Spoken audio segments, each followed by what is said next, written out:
Yo, Lydiana, what's up?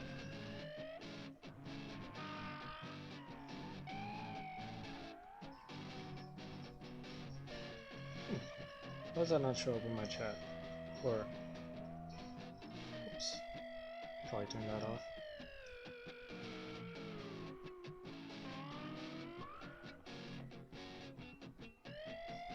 It's way too early.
Wait, is my mic even on?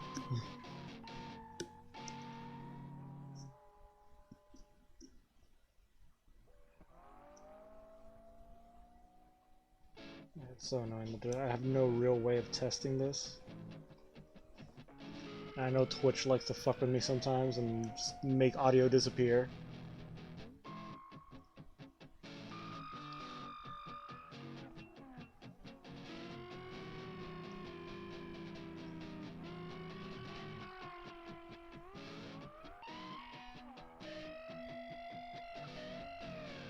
Alright, then that's enough of listening to the song. I'm gonna go back to this screen.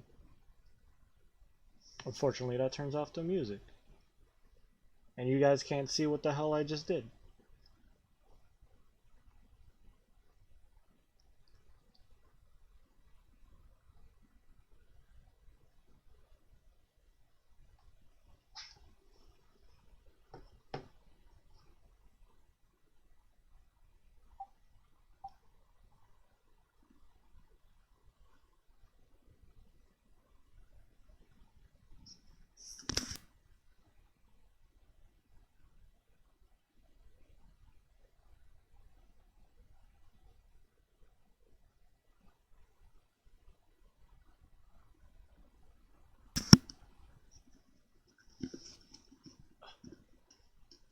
Oh, let's see how well this works. Is everyone still there? Is anyone still there? Is anyone?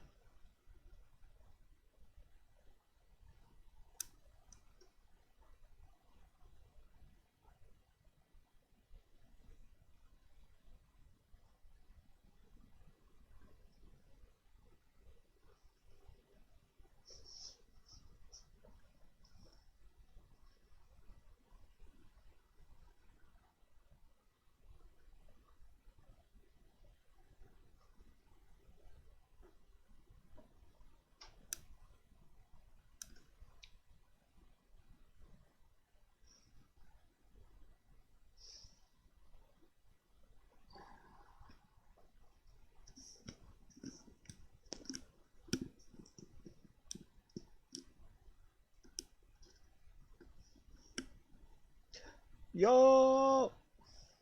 What's up, Glutton? What's up, peeps? The peoples? The peopleos? How you doing, man?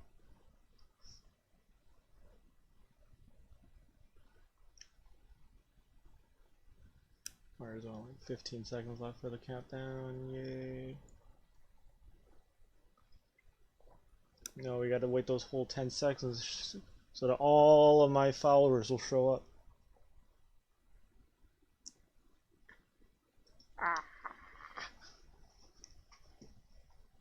Hello! How you doing, guys? How's everybody? Also, why does this feel like this camera's way too...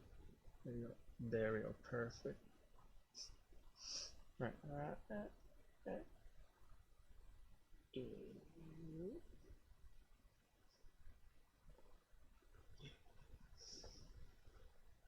Doing alright? That's good. Same here. Bored as hell. Work sucks as usual, but you know. It's designed to be that way. Am I enjoying the rain? Oh boy, is it raining. Has it been raining? Also, there we go. There's my game.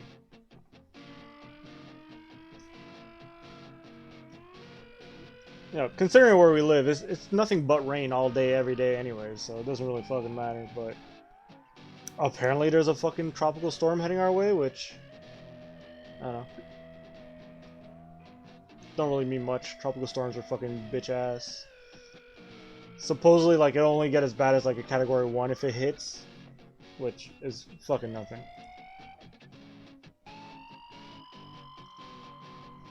It's not even raining that hard. It hasn't even, like, rained, like, anything crazy. I haven't even heard thunder or lightning or anything.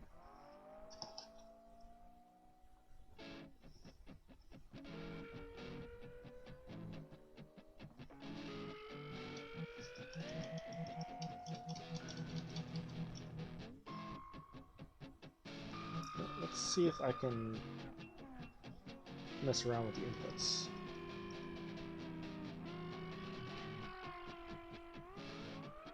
Calibrate. Assigned controllers? Well, I should do... Okay. Yeah, weak ass storm. Yeah, some bitch ass storm. Shit ain't nothing. Oh, that's right, we got a slap. There's a zoom out and zoom in button.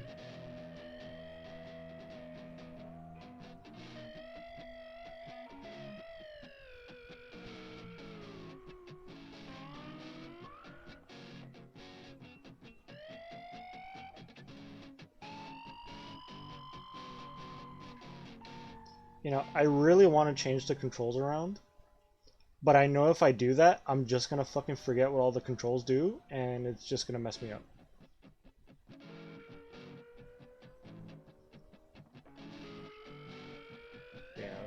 I'm not gonna...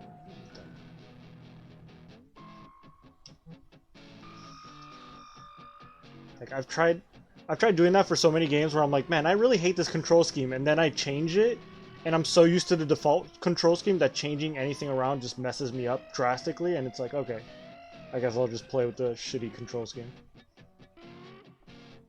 I can always come back to the settings to remember. I know. But the thing is, like, once I get used to the default controls, that's it. Like, my brain is just like, no, those are the controls, and I'll always press those buttons.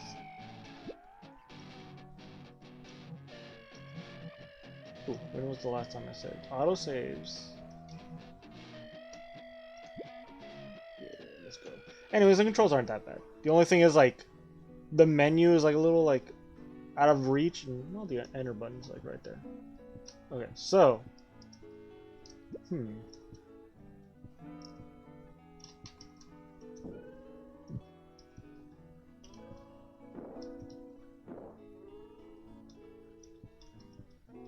That's run.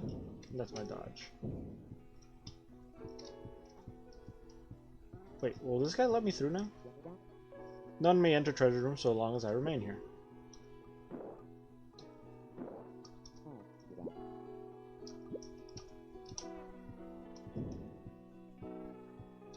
Is there a way to get past him? Oh. Oh, never mind. Interacting at all with... There's gotta be a way to get rid of this guy, right?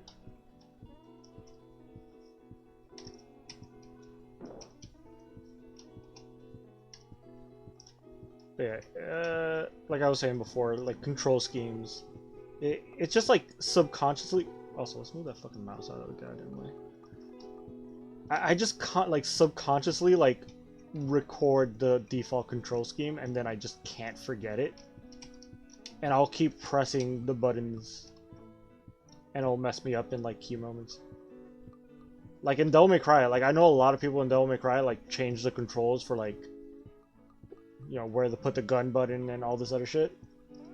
And I tried switching around, and I just can't do it because it really screws me up. I'll keep forgetting where I put the controls and then just end up getting myself killed. Also, there's gotta be a way inside that motherfucker's vault.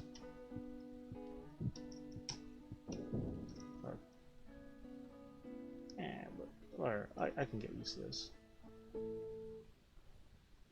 Now, how do I... Let's see, in the menu, unlock the airship dock in northwest corner middle.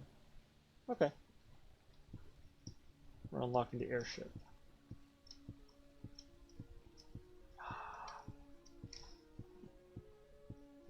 I forgot how good the music is.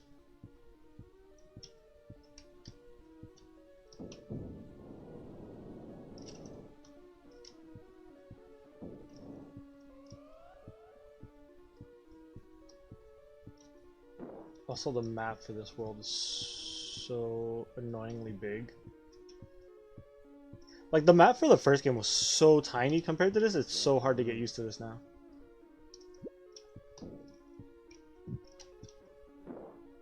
What even is that? And there's something in the water, isn't there?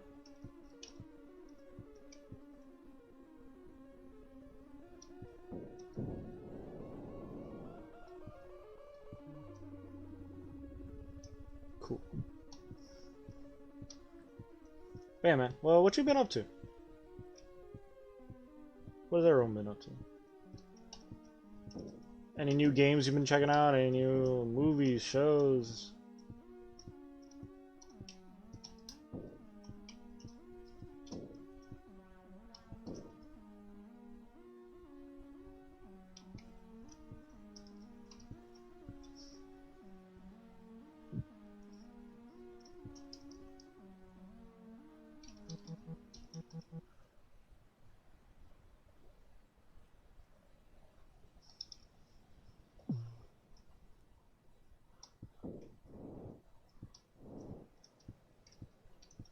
Let's...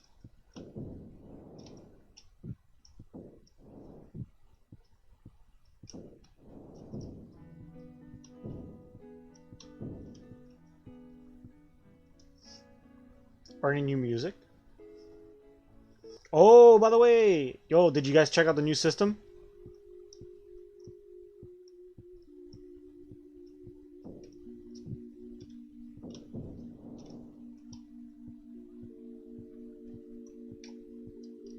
Did it say northwest or just west? I'm already lost.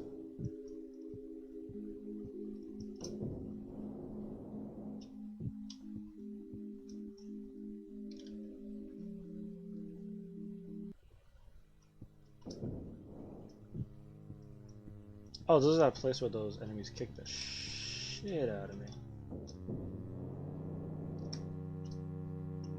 Bye. Gave it a couple of listens? Just a couple.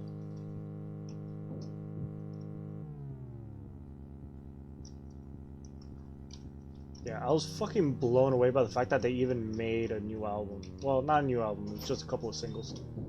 Hey! Sup? How you doing? I just started and we were about to talk about the new System songs. Oh, I'm just in time. What's up, people? It's very rainy outside. Oh yeah. Rainy all goddamn day. Mm-hmm.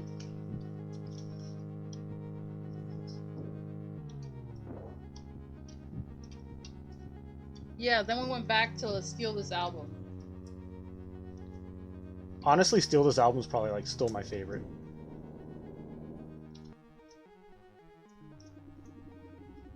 Okay, that's not where I'm supposed to go.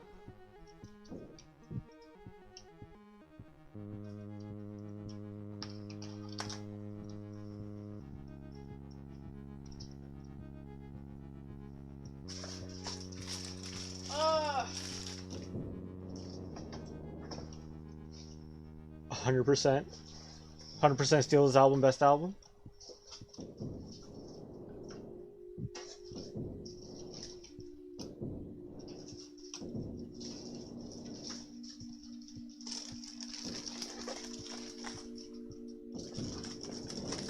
Every single song hits you like a truck.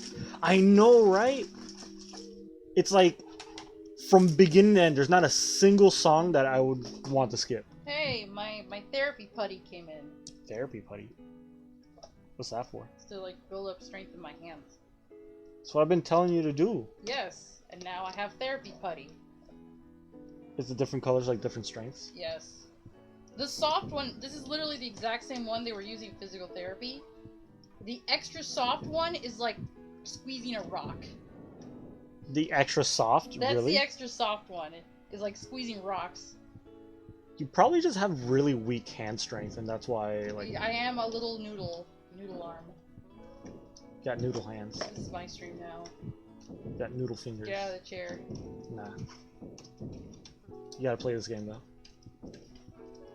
And be horribly confused like I am. What the fuck? Yeah, this is like not a joke. This is like literally the exact same brand my physical therapist used. Still not entirely sure where to go.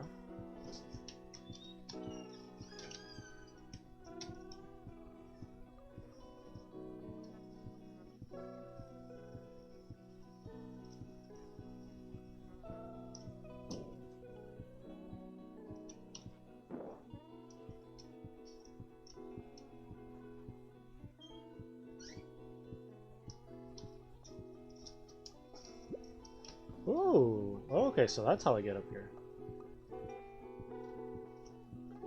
But yeah, well, we're talking about Steal This Album. Steal This Album, best album. No, and what's great about it is like it already starts off strong, but holy shit, the last quarter of the album, like the last 5 songs, all back to back, and the way they transition from one song to the next, everything about that album is amazing. Like I would say Toxicity is like a close second for me.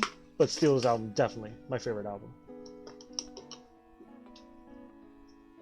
I want to do this. What came out? What came out after Steal This Album? Was it Mesmerize and Hypnotize? Yeah, it was Mesmerize and Hypnotize. Here. Squishy. This is the extra soft. So this is the softest one. Yes. It just feels like Play-Doh. How do you even go about cleaning this shit? Because I imagine this stuff must get fucking gross after a while. Well, they tell you to wash your hands before you use it. Yeah, but that's not gonna stop it from getting like, because your hands like get like all oily and gross and whatever. But yeah, that does not feel like a rock. You just have really weak hand muscles probably. And this is probably gonna help a lot with the carpal tunnel stuff. Why didn't you get the little spring-loaded thingy? That's the same thing, and it's adjustable. Probably cheaper. New SOD songs are good, but I prefer System when Melikian wasn't trying to take over vocals.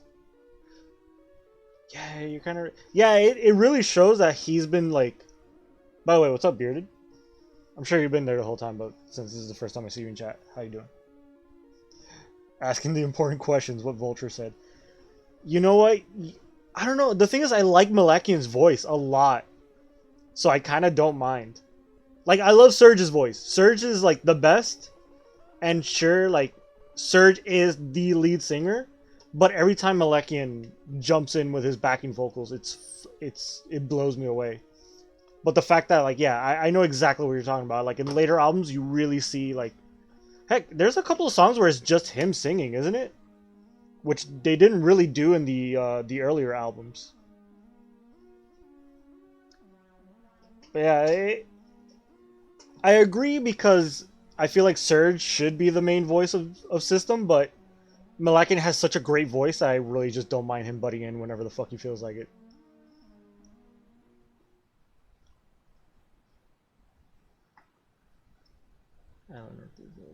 Reachable via air dashing. You pass it on the way to view access edifice.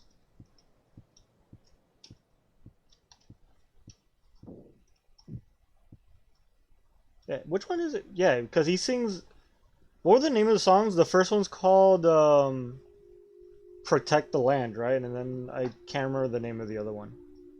The other one straight up sounds like something that could be off of Steal This Album or Toxicity. Like genocidal, human style? Yeah, I think I got that right. That's like humanoid genocide or something like that? Yeah. Oh, we're gonna get the...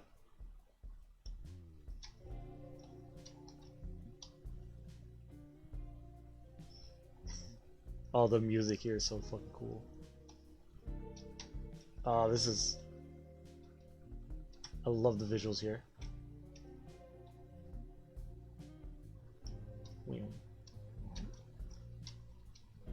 What's this? Genocidal humanoids. There we go. I was close. We were pretty close.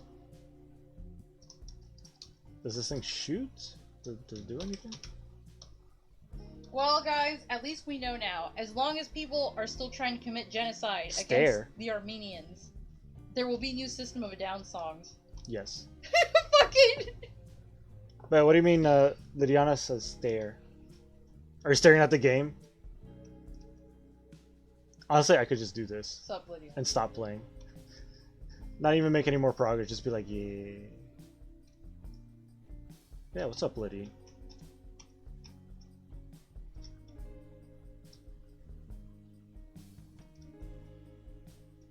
Oh, Lydiana, are you in any way a System of a Down fan? I have absolutely no idea where to go now. And I have no idea where I just was, so... That's pretty sad, to be honest. Yes, it's very tragic. If that's all it takes, fine by me, that's pretty sad. Wait, what? Oh no, he's talking about my stupid, shitty joke. Oh, that, like... As long as the Armenian genocide continues, there will be new System of a Down songs. Oh yeah, which means they'll never run out of music shoes. Ripperoni. It is pretty insane that, like,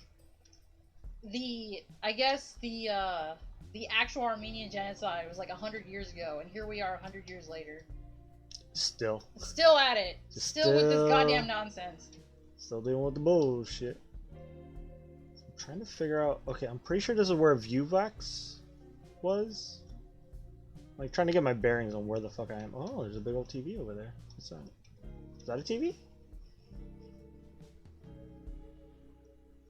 Although, this fucking song.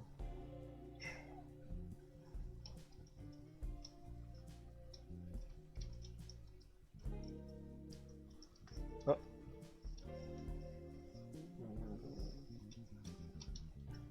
Landing, okay. Oh, that's... Okay, so that's how that works.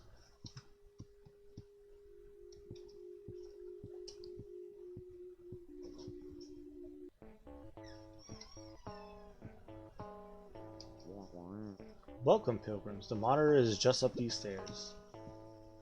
The first real monitor was, of course, lost in the accretion.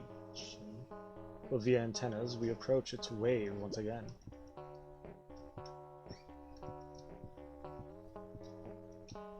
What is happening?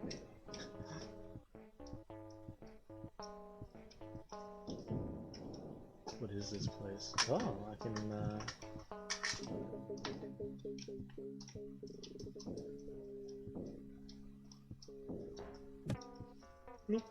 Now I can teleport here.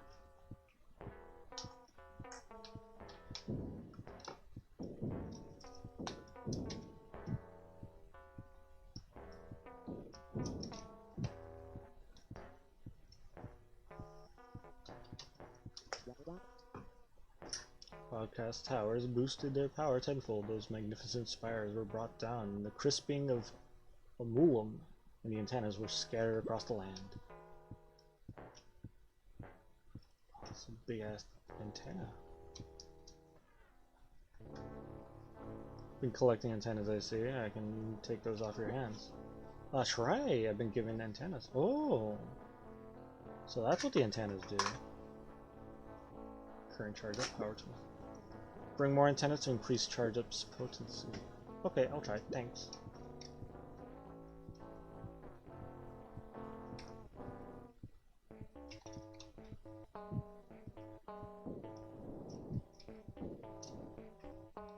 You know what kind of reminds me of the music in here is the music from Comix Zone, which I don't know if anyone's ever played Comix Zone for the Sega Genesis. It's like an old game from the 90s. Charge is no mere power booster. Those who wield it may find their most familiar gestures granted unique enhancements. Oh, am I learning charge? Oh. Oh, I'm guessing this is like a super important move. Ah, okay. So now I have to move charge up. And then as I add antennas, charge up gets stronger.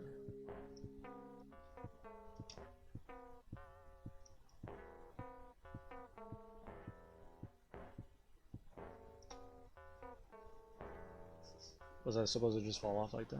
Okay, I guess so.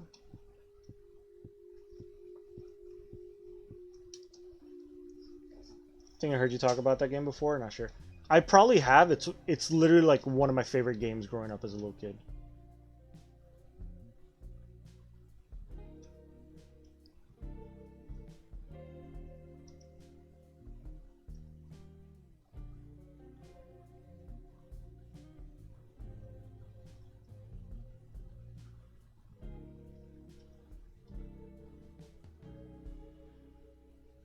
Okay, there's this island that I've been to. There's not much else for me to do around this island. Actually, what am I supposed to do now? Oh shit, activating the menu lets me go inside the ship. Does this make me go back to piloting the ship? Yes, it does. But yeah, dude, actually, I wouldn't mind streaming it, just to stream some, like, because on the Switch, they actually released like a little while ago, or maybe it was out for like since the Switch first came out, but it was essentially a Sega Genesis collection with a bunch of classic Sega games, like, you know, obviously Sonic, Phantasy Star, which is a pretty popular JRPG, or at least I think it's popular because they're still being made, and it's like one of the few Sega franchises I keep seeing like pop up from time to time. And Comix Zone is on there, and the reason, like, the main selling point for me was the fact that Comix Zone is on there. Also the fact that Vector Man 1 and 2 were on there, which are two other games I really loved playing as a kid.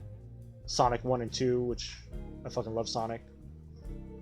Or at least I used to. New Sonic it's its own fucking thing, but like classic Sega Genesis Sonic, good shit back in the days.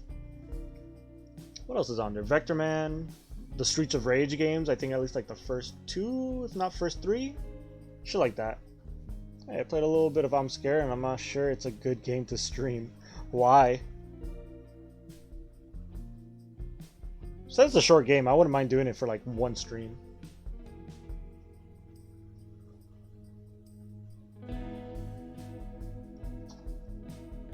Oh hey Lydiana, since you're I don't know if you're still listening, but I've been doing some research on that game that you gave us, the World of Horror, and I think I'm planning on streaming that once I beat Helix. So I don't know if you're interested in hanging out while I do that.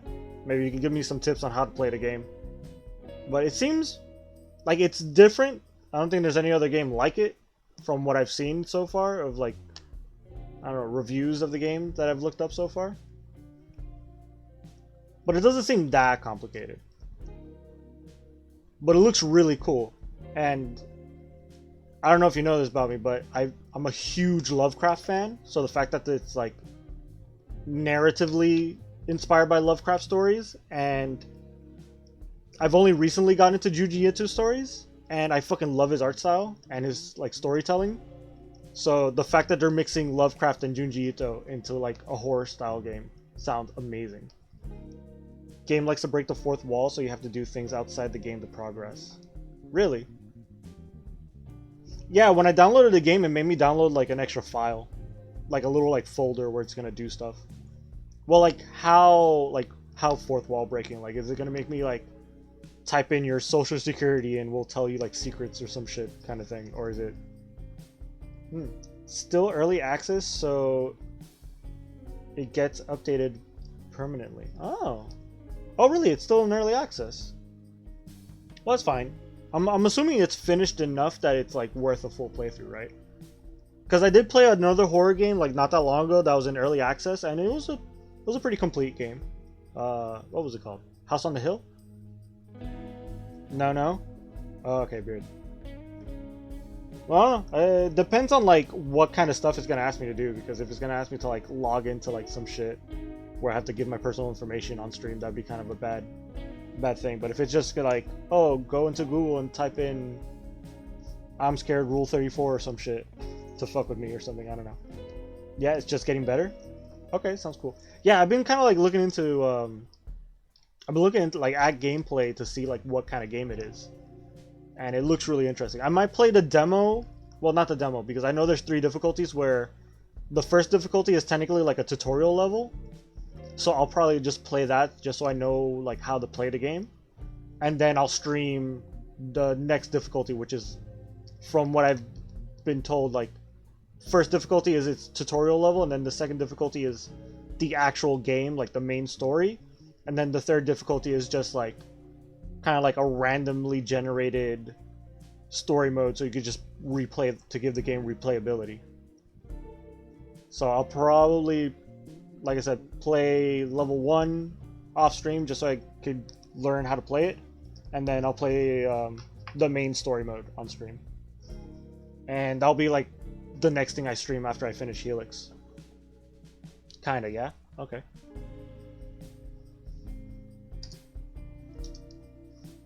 Nice breeze up here.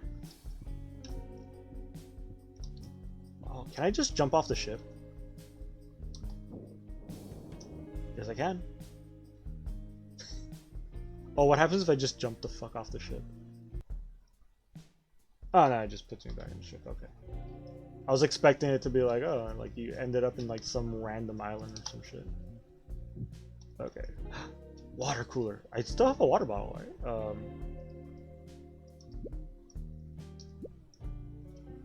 Oh, so as I collect cups, I use them here. Yeah, pet the kitty, puppy, whatever it is. We'll need to disable fog glass shield to proceed. There should be an external facility where the worm is housed. Wait, what? What the fuck is that? Dead. What is that? Why can't I interact with it? It looks like something I should be able to interact with. Let me interact with it. Has something to do with the extra file you download. Okay. Yeah, because it's like, oh, like this game does weird shit outside of the main game, and you have to download this file. So I just have like this random file called I'm Scared there. Also, what? Oh. And am I stuck? Okay. Alright, does this do anything? Like, what is this? Alright, well, let's just get up on that before I determine the source of fog glass shield and disable it. Okay. Guessing fog glass shield. Hold on. Really important that I do this before I leave. Okay.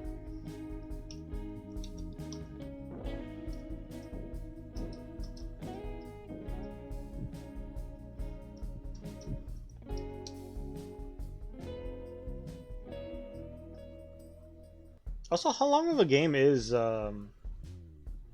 like the main story mode? Like, how long is it for World of Horror?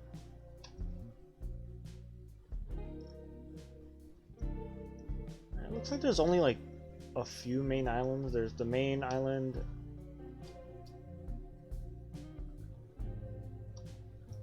What's this? This looks like its own thing that I can land on that does something, right? It depends. Like, depends on what. Oh, this is where I called the ship? What? I remember this is the island where I fought my first boss, right? Then this island over here is where I started. And the town where I met Samsnosa. No, not Samsnosa. What's the name of the guy that's in my team? I forget the names of all the characters. They're so fucking weird names. Yeah, I guess there's only like a handful of places for me to go. It depends if you read all and pay attention and stuff. Well, it's mostly like... Is it mostly like... Is it more like a visual novel, or is there... like cutscenes or something? Because I know there's like an RPG kind of element when it comes to like combat. Or when you're interacting with enemies, I guess. It's never ending, basically? No.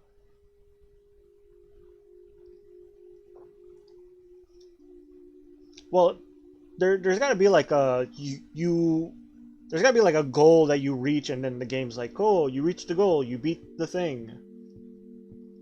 Because I know that's what the third difficulty is for, so that you can just like basically replay the game, but then it like changes what characters you interact with and what monsters chase you around and all that kind of shit. According to, you know, the reviews that I saw. The game might have changed drastically since those reviews. Yep. Okay. Well, I'll play like the main, I guess, to beat the god, yes. Yeah, because the whole thing is like some Lovecraftian nightmare god is about to be resurrected, and then you have to go around collecting, solving different mysteries around town so you can collect the special items you need to stop their resurrection, basically.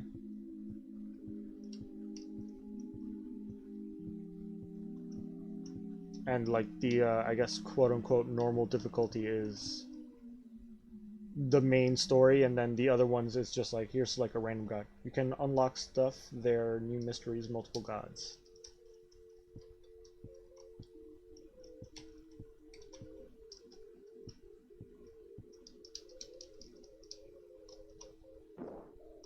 Okay. That would have been great if that was it. Like, you just have to walk up to the shield and slap it. Yeah, so...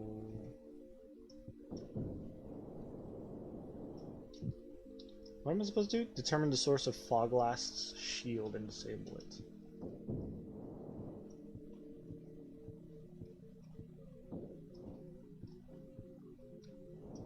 Shit. From a progress. It's like, let's say, Binding of Isaac. Also, it's kind of like a... Well, unfortunately, I've never played Binding of Isaac, even though I hear that game's good. Why do I keep falling off the fucking ledge? Let me walk up this way. Thank you. Sorry. That was starting to frustrate me. I just kept, like, falling off the same fucking pixel. But yeah, I've never played Binding of Isaac, and I probably should, because I hear that game is really good.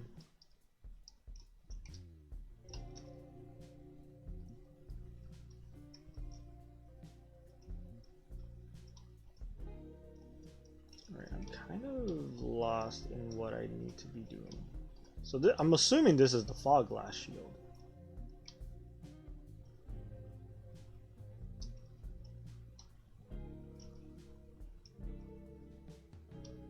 So I guess coming here is kind of a waste of time unless I disable the shield.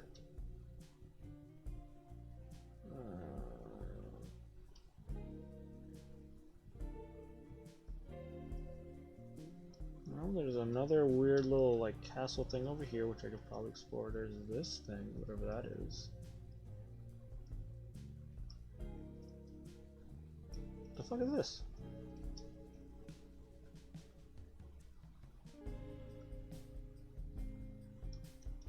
Oh, is this like the antenna that's sending power over to the... Oh, wait. It is. Kind of figured that out by accident. The most important thing is you have to have fun with it. Well, yeah. I plan to. That's definitely the plan.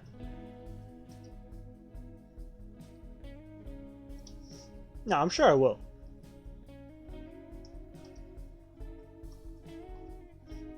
From what I've seen, the art style is like super on point. Because it's straight up like... It looks like something drawn by Junji Ito. It's kind of creepy, to be honest. How spot on it is.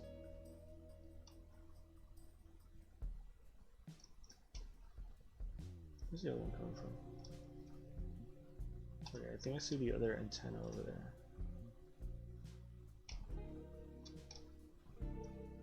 Yeah, the one thing that's like I have left to see is how well is the story writing? Like how much does it match Lovecraft's storytelling?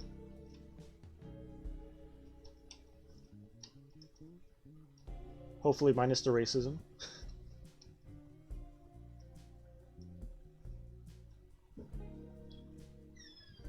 Okay, so I think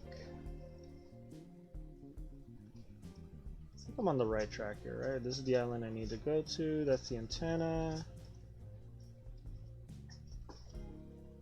Is that it? Is that where we're going? So I need to get down into this building.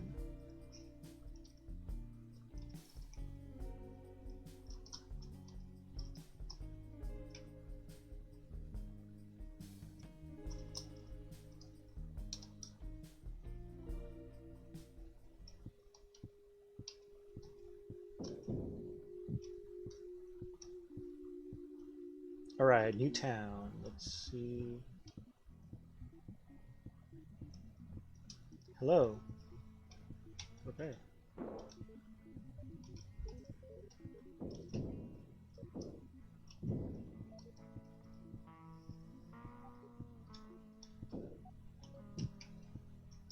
Where are these people? We got juice beasts from a foreign supplier. I saw a new egg was brought to us. Brought to the house a little while ago. Oh, hey, it's a juice box. Give me the juice. Give me. What is this thing? Worked as a cathelmite, motivator, sympathetic jumper, and a contract extruder. Seems I've finally settled on juice ranching. Feel the frequency. I expect this one will be ready soon. Yes. Okay, so more juice.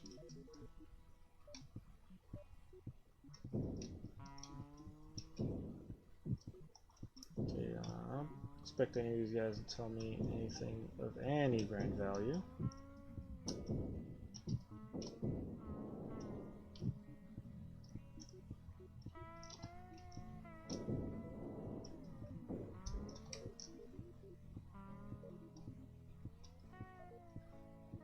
Also, where's Sam's Nosa? She's the only one missing in my team, right? Because I got, of course, Wayne, Mullen, and Pangorma. I know Sam's Nosa is supposed to be somewhere, right?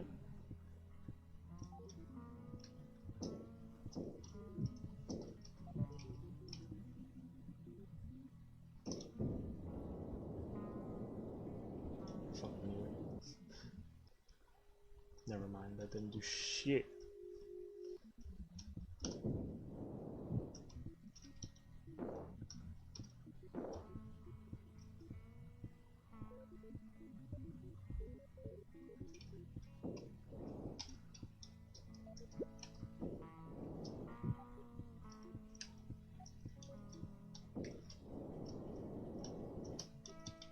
What are you doing up here?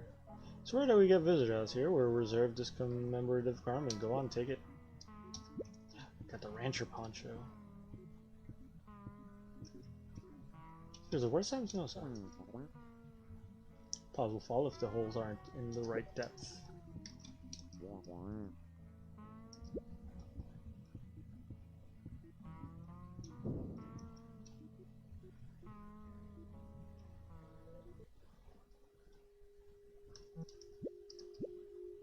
Alright, let's give me... Poncho is made for ranching, according. It's resistant to poison. You get plus 14... Okay.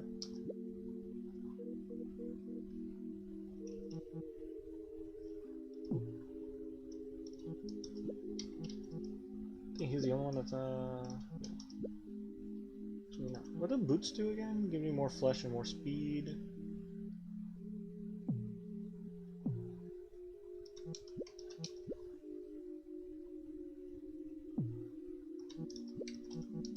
Bit of Pangorma. I think Pangorma is supposed to be like the beat up guy.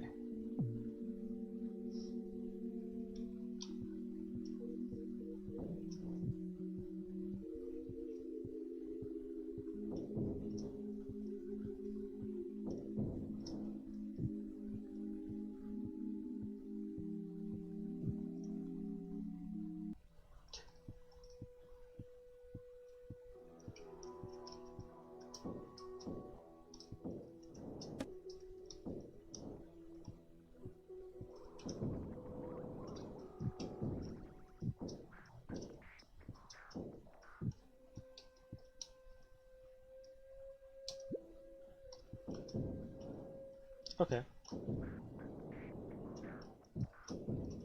Now where do I get where do I fucking get that key? Shit, I feel like I'm gonna have to like look up a guide for this game because goddamn, there's so much. No idea where to go.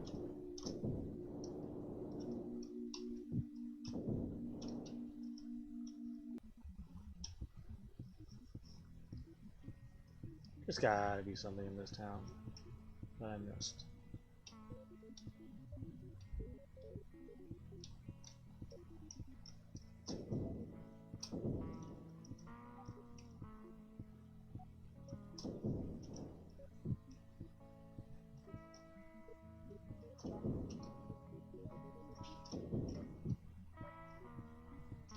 Oh, there's a little... I didn't even notice that there was like a little hole here. There you are! Salmosa! Oh, Wayne, help me out here. Okay.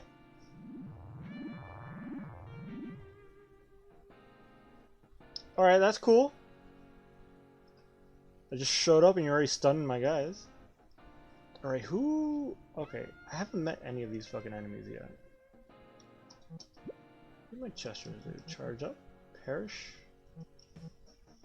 Time Sigil. Damages and inflicts lagging on target for 3 turns, causing it to act last and sleep when the effect expires. Normal bosses can't be sleeped.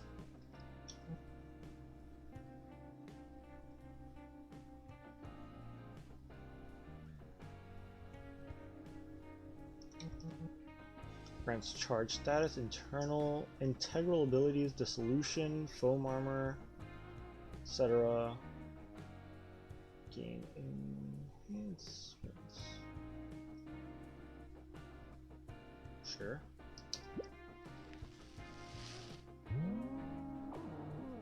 Charge up our boy.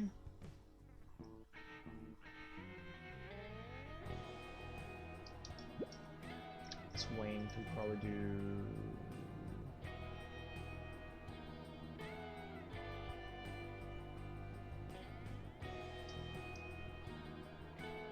Use dissolution on... I'm gonna kill this guy.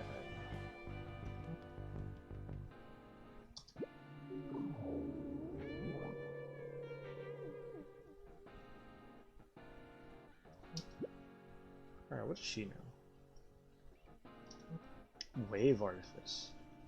Inflicts 80% normal damage to all enemies. If charged, 2 additional attacks are made against random enemies.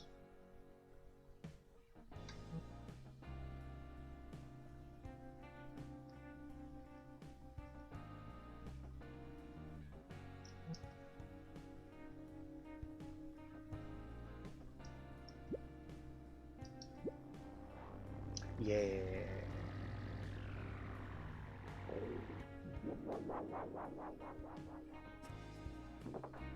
That's right, hitting him makes everyone go to sleep.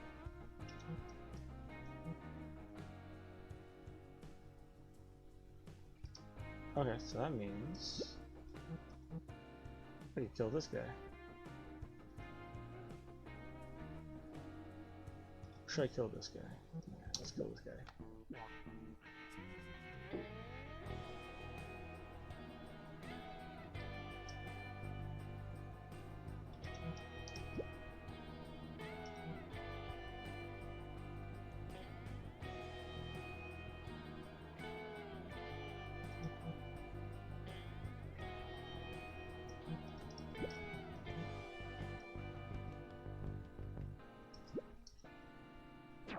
Yeah, fuck that guy.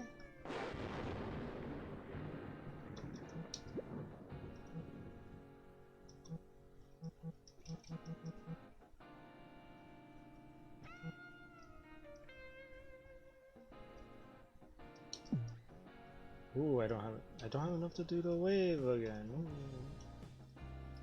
Yeah, fuck it.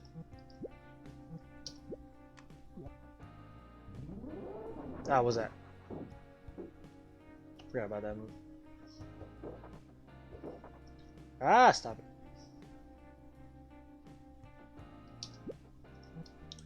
You need to go away.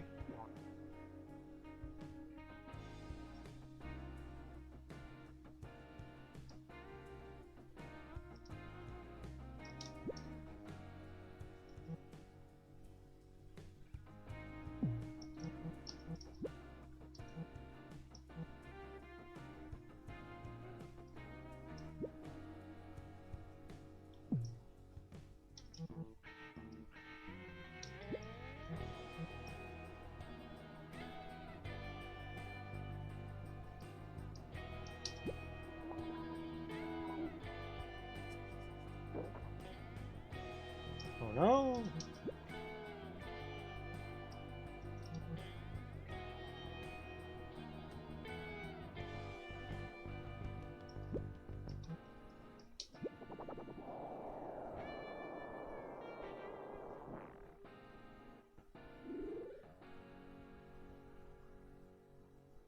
Unavoidable. What the hell is that?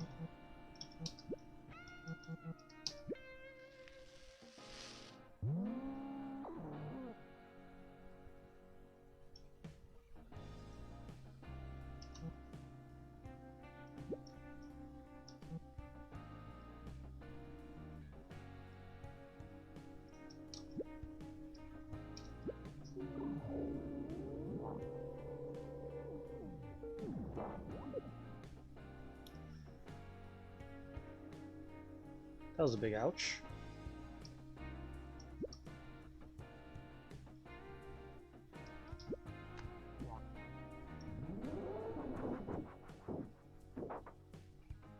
Why? Stop picking on Wayne. Alright, do I have Soul Sponge? Squeeze the sponge to revive a dead ally?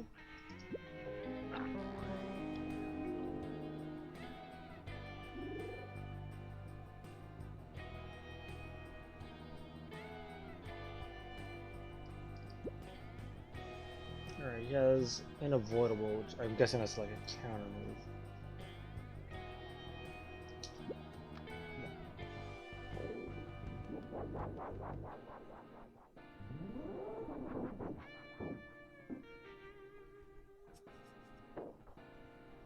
Alright, they're both awake.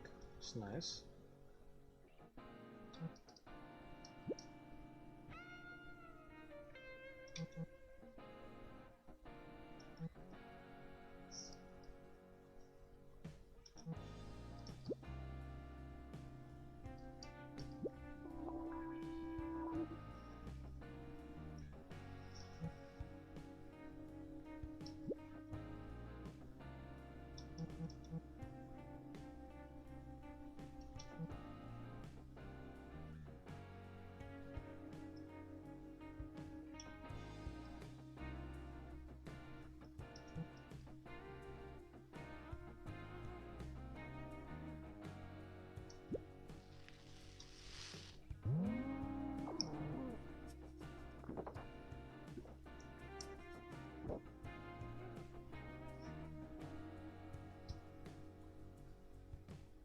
Alright, shit. How do I get this guy to stop?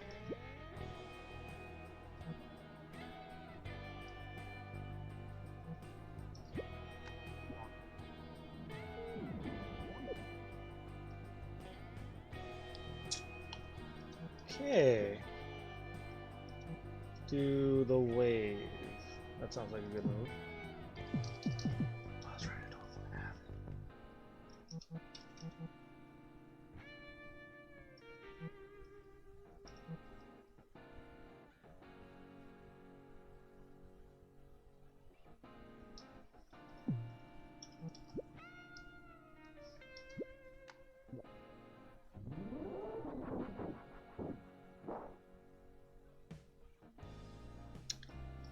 This is going very poorly for me.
Okay.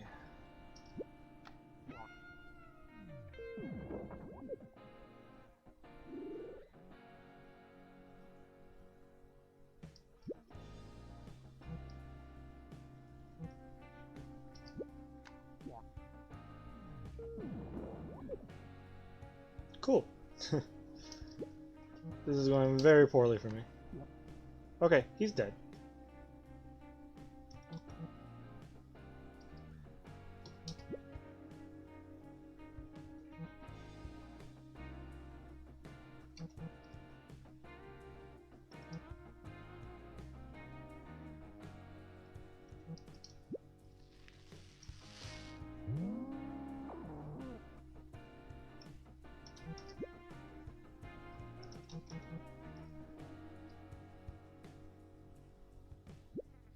Alright, this is it. This is my last chance to win this fight.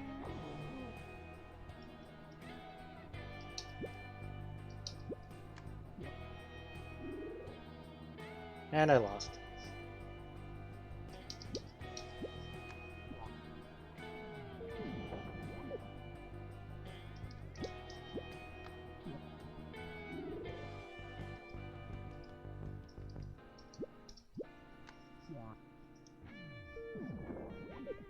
Goodbye!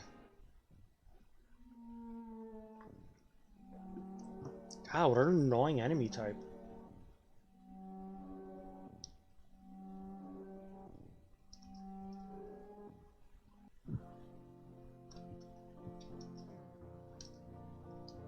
Is there anywhere I can grind?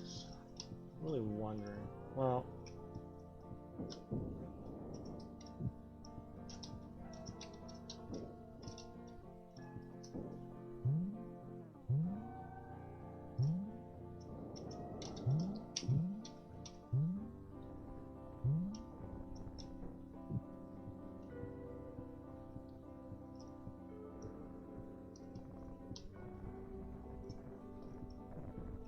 Do I have any meat to grind? Okay. I was able to grind some meat. Take a shower. Clean. Now they're all nice and clean. Alright, let's go. Shield facility. No. Is that where it was?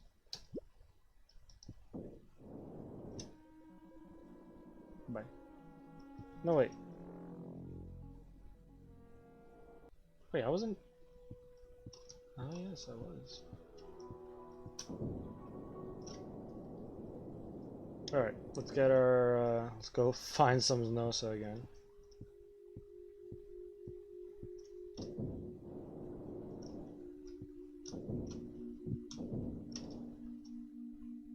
Yo, speaking of like new songs, you guys should check out a song by if you guys know who Danny Elfman is. He came up with a new music video, like, what was it, like the day before Halloween? It's interesting.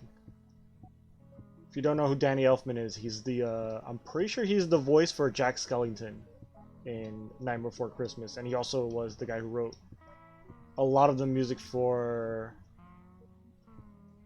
most of the Tim Burton movies. That's what I'm thinking of. Ooh, did I need this move first? Fate Sandbox.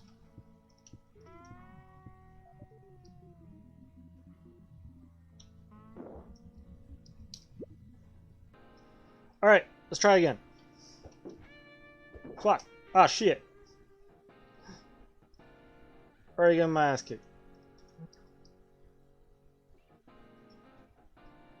Alright, guy in the middle is the biggest threat because he keeps doing that fucking counter move.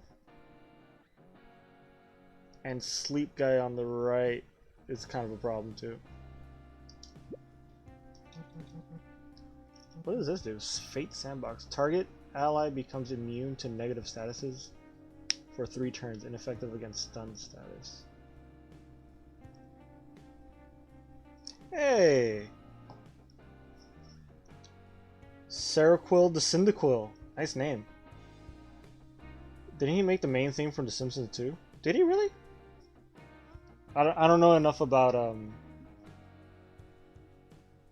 already forgot his name. Don't know enough about Wow, I just said his name like 5 seconds ago. I don't remember what name it was. Elfman, Dan Elfman, right? I don't know. He might have.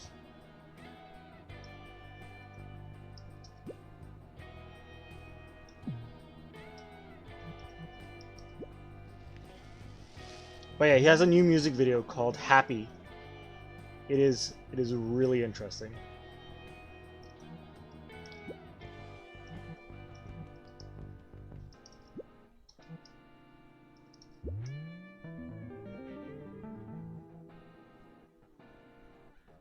But yeah, what's up, Seroquel? It definitely is a Danny the Elfman.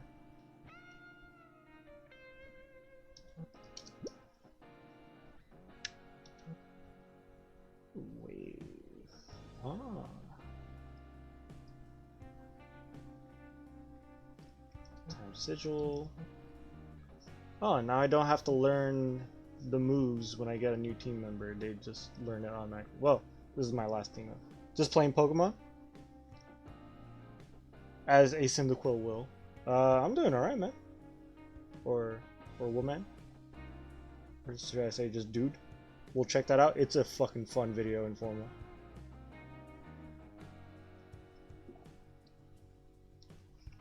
And it sounds like something that would be like in a darker version of Nightmare Before Christmas. Like, it's really fucking cool music. Yeah, playing Pokemon. Yo, I haven't played a Pokemon game in fucking forever.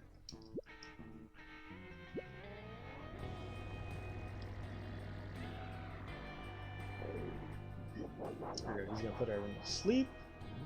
My guys don't sleep. Okay, this is really good.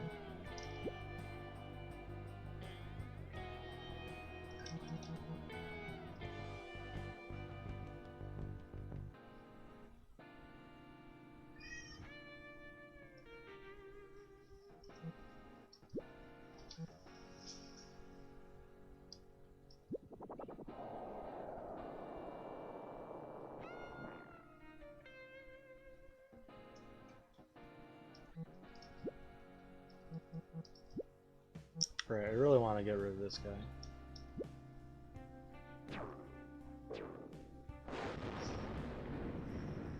Oh, that didn't kill him?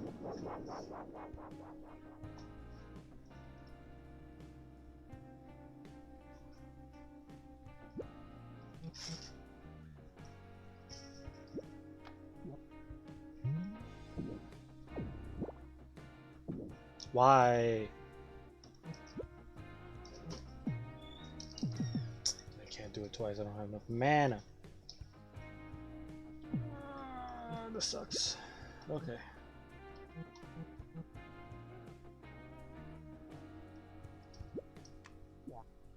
Get rid of this asshole. He's dead. That's good.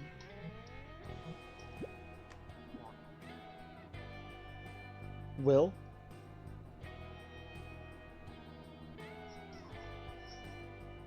I think it's spelled Will, right?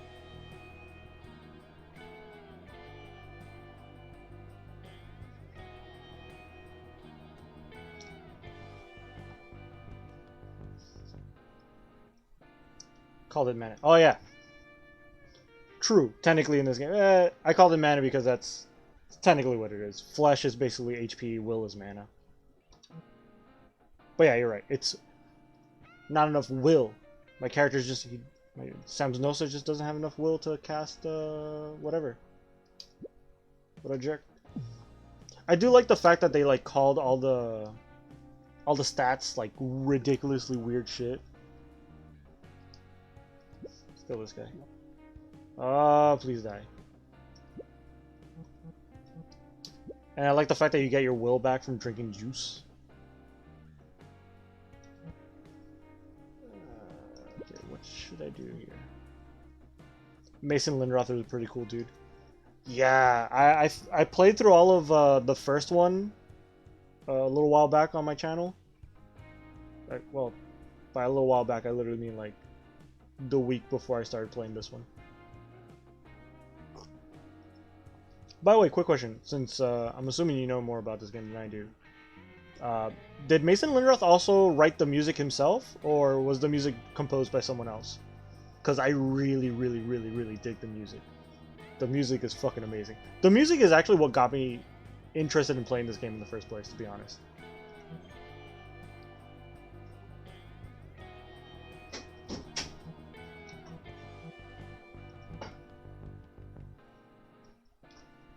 Actually, you know what? Can I? I can't, can I? Yeah, I can't attack my own guys. I know there's been other games where, like, if your teammates are... You can attack your own team members, and there'll be status effects where you have to attack your own guys just to, like, snap them out of it. But I guess that's not a thing here. So, I'm just gonna charge up.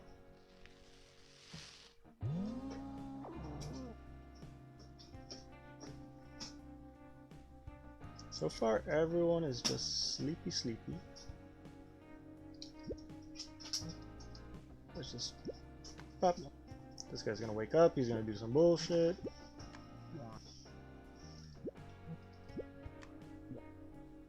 Ah! Get the fact like how close. There you go. Now you're dead. All right. Now this guy in the middle is gonna be a real fucking problem. I think it was worked on by both Mason Lindroth and Chuck Salamone. Okay. So I guess like one maybe composed the music while the other one like performed it, kind of deal. Like a Trent Reznor, Atticus Ross kind of situation.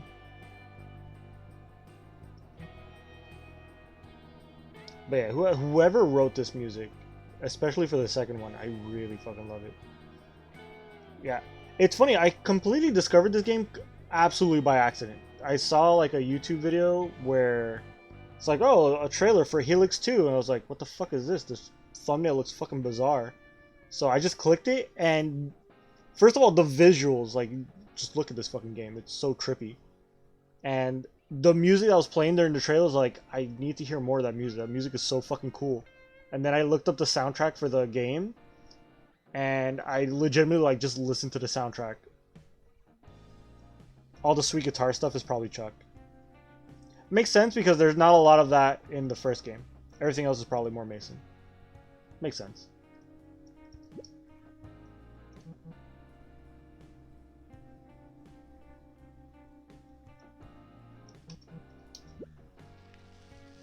Oh, cool. Everyone is. I'm just gonna charge everyone the fuck up and then kick the shit out of this guy.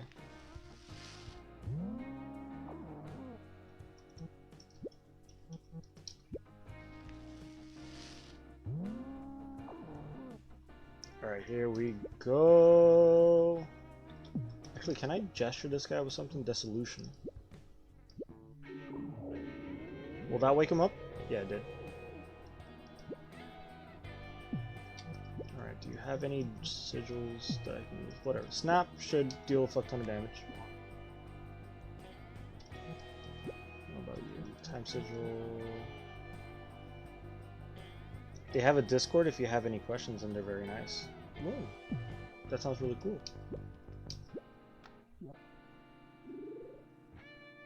There it goes.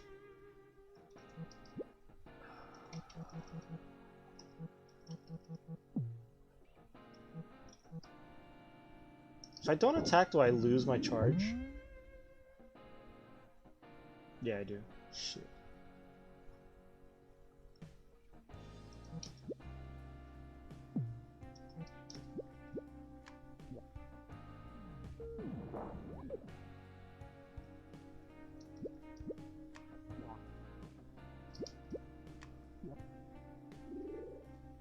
Oh, god damn it.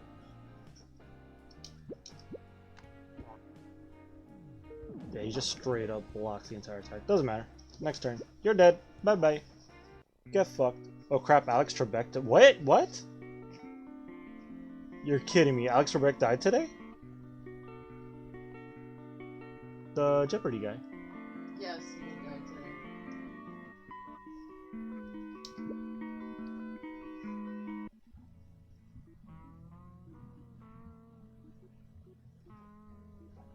Man, that's crazy. I know, what a legend. Yeah, Jeopardy was one of those shows that just, like, existed forever. Themselves with men a giant juice beast egg and were thus able to enter this place uncontested. Agents of Odozier, they're known to rely on such subterfuge. Behold, they shed a key. Cool, Wormroom key. They should unlock their clandestine facility to the north. Ever since it went up, they've been trying to displace this ranch. Then that is our next destination. Yeah, dude. Wow, that's fucking wild. Yeah, and like not that long ago, freaking Sean Connery died.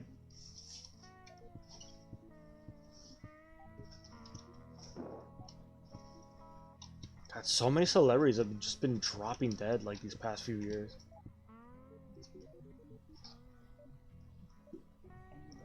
What?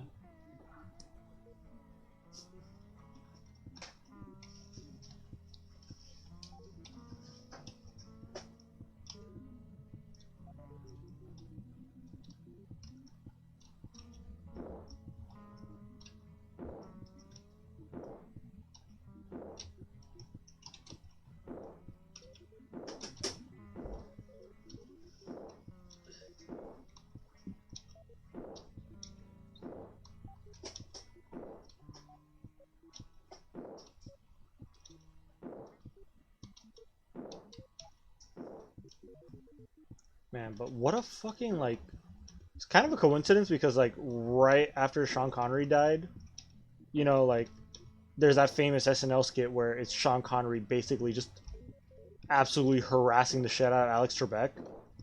So a lot of people were bringing up that sketch because, like, it was pretty fucking funny. Which I don't know if that's, like, based off of anything that really happened in Celebrity, because I know Celebrity Jeopardy was a real thing, but I never actually watched it myself, so I don't know if that's just, like, a thing that happened in real life when, like, Sean Connery came on the show. All he did was just make fun of Alex Trebek. But man, it's kind of, like, it's kind of weird that Alex Trebek died, like, right after now.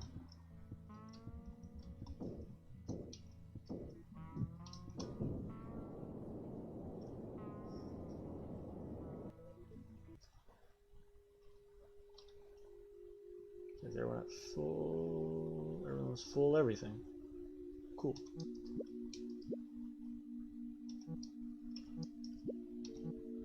Ooh, pleather, combat pleather, good batch. You know what? Maybe...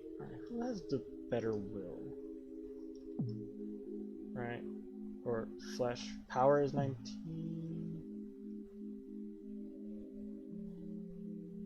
Oh, okay, so I see it from here. The day before Sean passed, my friend and I were talking about Spectre and Mr. No.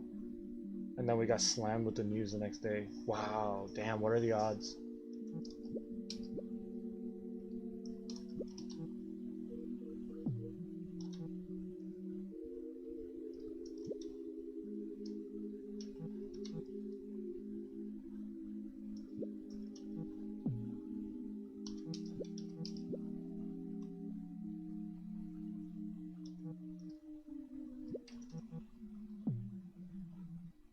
Ooh.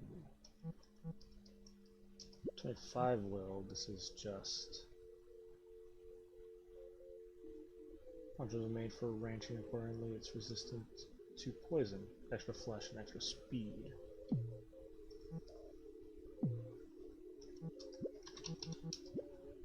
Yeah, let's...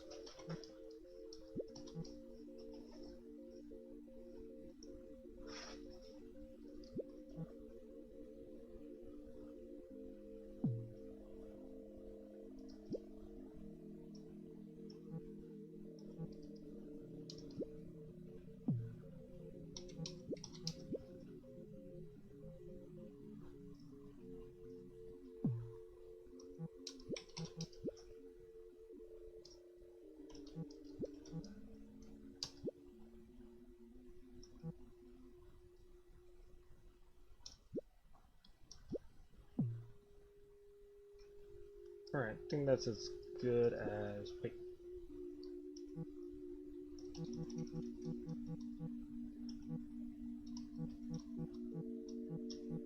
There we go. Increases power by 1. Let's give it to Wayne.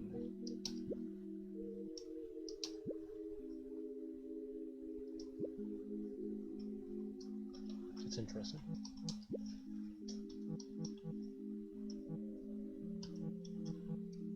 Well, I'm guessing that means you guys are big fans of like the old school 007 stuff, right? Yeah, he was 007 in the really old James Bond movies.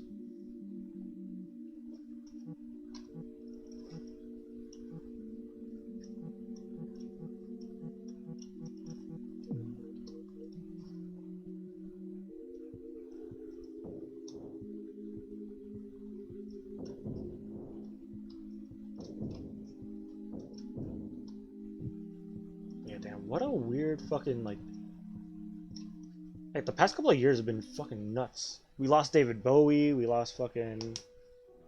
Was Chris Cornell the same year? God, it feels like all this shit, like, happened, like, just all in the same year, because... No, I think Cornell was the year after. Was the year after, right? Yeah, because all this stuff, like, happened so rapidly.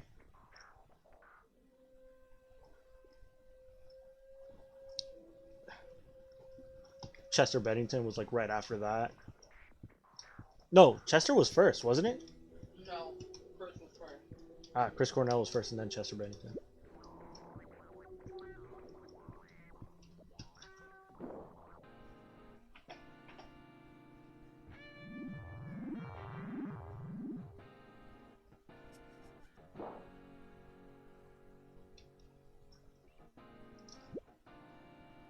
Yeah, it's always weird, like, finding out that, like, a celebrity you like died.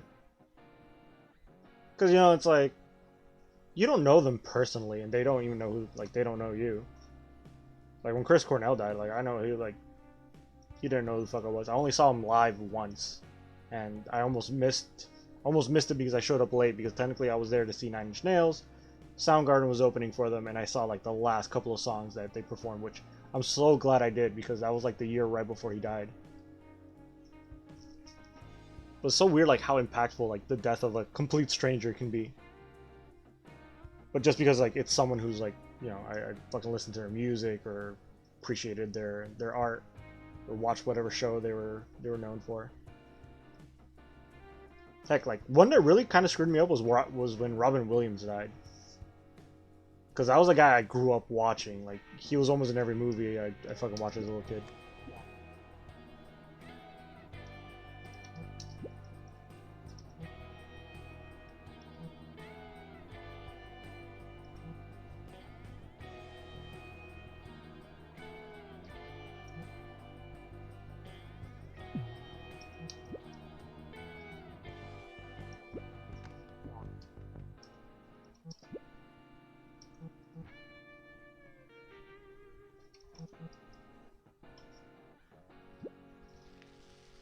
Okay.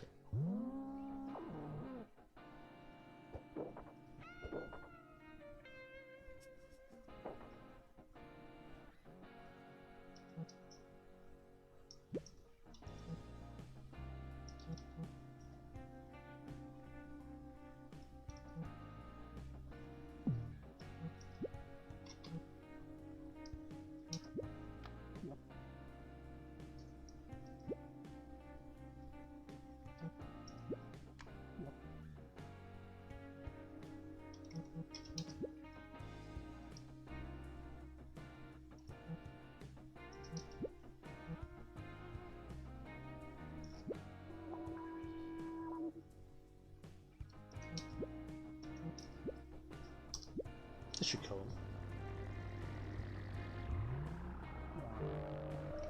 Ah. Yeah, found more boots.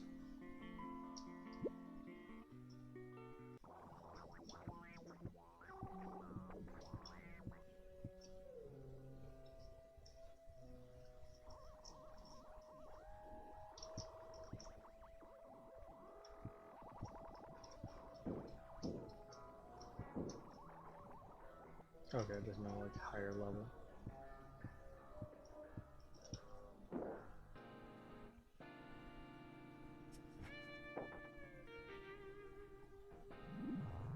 Do you think that would give me like some sort of priority or some shit? Am I attacking NPCs, by the way? I can't really tell.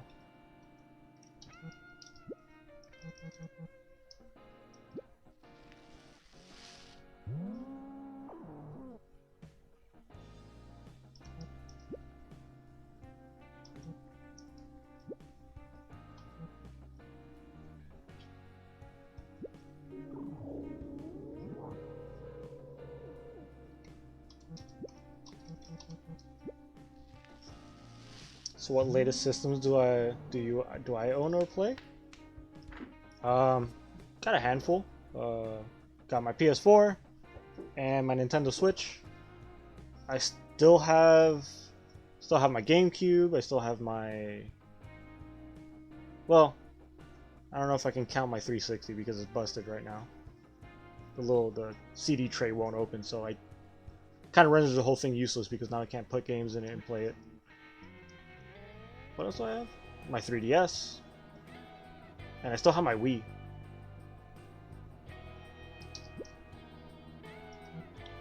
Yeah, it's funny. I started off as like a Sega Genesis kid. Because that's what that was like, well, my first real video game system was an Atari. The 2600 with the wood paneling on the side.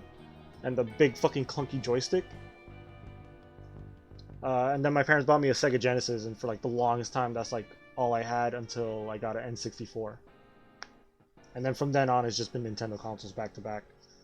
It wasn't until I bought my PS4 where I had like my first console that was, well, an ex of mine bought me my Xbox 360. But like the first system that I bought for myself that wasn't Nintendo was my PS4. Which I'm most likely gonna buy the PS5 instead of the Xbox. But like, oof, way later. I ain't gonna buy that shit anytime soon.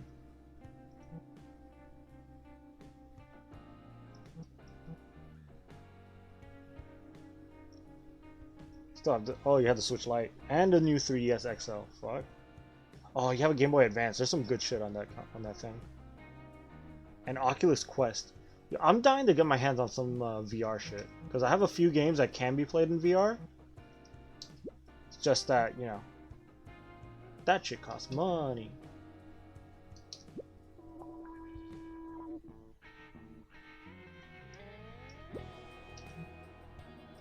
Post dog. What do you mean is that thing?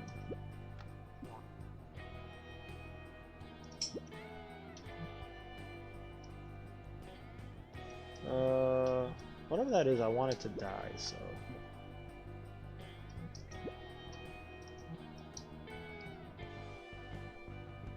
I'm telling you, dude, for $2.99, you can have an all-in-one VR headset.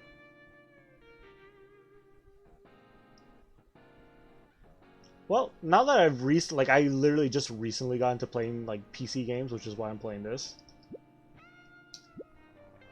So a VR headset would probably be a worthwhile investment. Wow, they all survived that shit? $299 is 64 gigabytes. Well, the thing is, like, I also want something to be able to connect to my PlayStation because I do have a few PlayStation games that are can essentially be played in VR. Like, I still have Resident Evil 7, which I wouldn't mind replaying that to play in VR, and I've been playing a lot of No Man's Sky lately because I don't know what it is about the new update, but it got me hooked. I've just been playing a lot of it.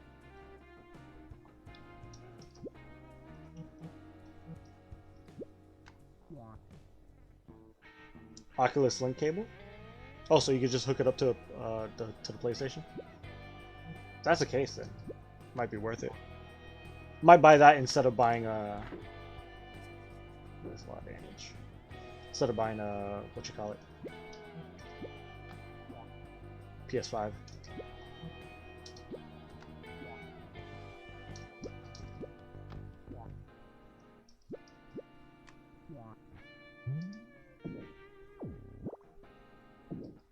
You fools! You divided yourself, but you're still weak.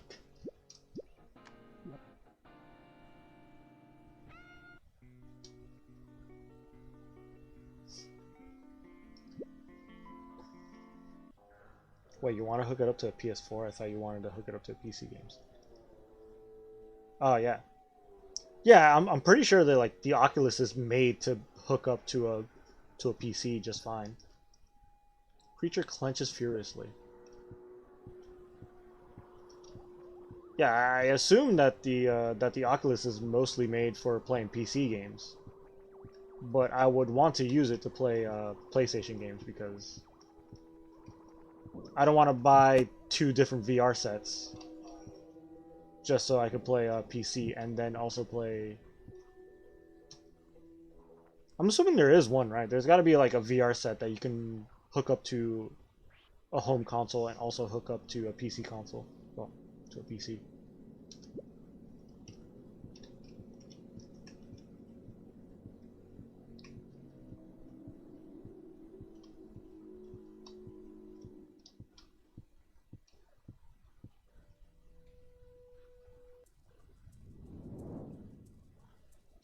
Oh, hello.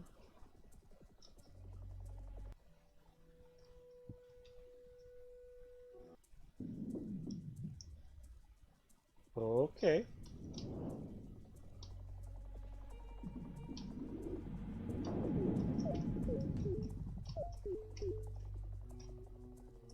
I really want to know what kind of drugs this guy takes. Is it? It's a big old fucking dragon. Fight me! It's not the slap button. Where's my slap button? Can I not slap? Oh, I can't even jump. Oh, okay. I guess this is just purely for... I just walk around. Oh, okay, so I can walk into it. That's... Oh, I got all my, When the hell did I heal myself? That's interesting.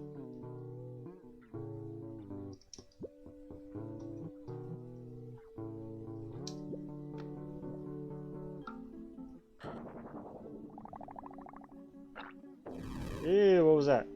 Oh, I'm on fire. Why am I on fire? Oh!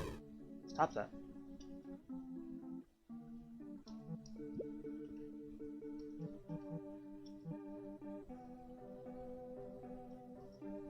Yeah, no, it doesn't connect to the PS4, but I don't think the PSVR connects to PC either. Yeah, that's the thing.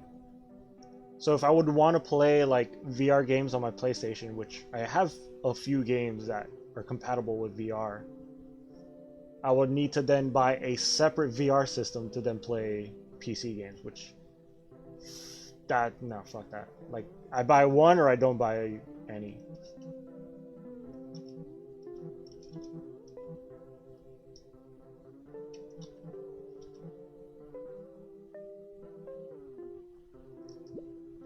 Can I use this guy while he's on fire?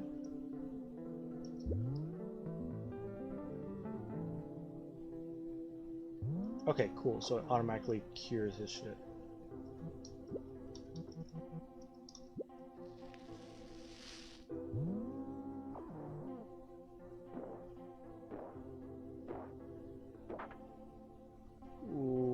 That's a lot of attacks.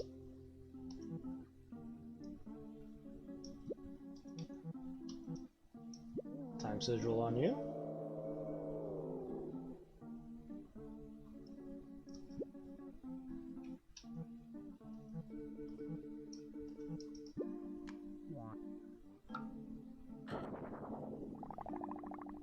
Nah, oh, never mind. I thought he was attacking the guy that it wouldn't work on.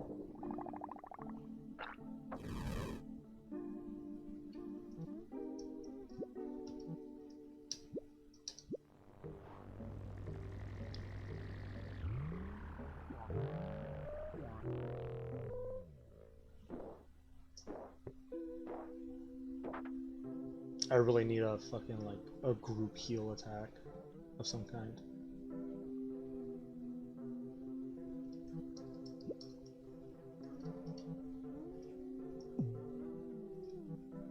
Oh shit, phase 7? Like, damn, it really costs that much?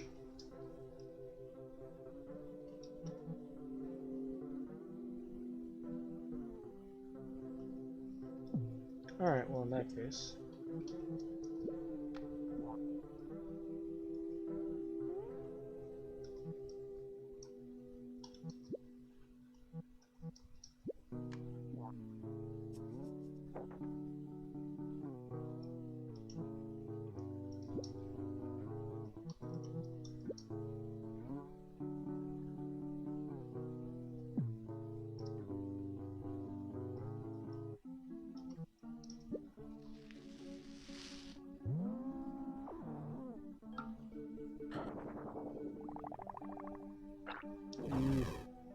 Both of them cost about the same, don't they?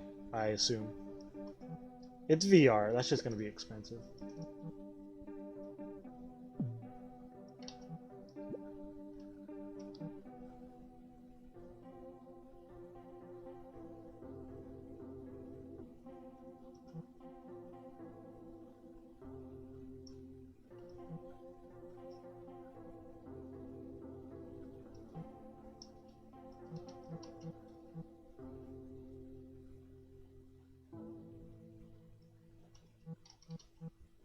So many items.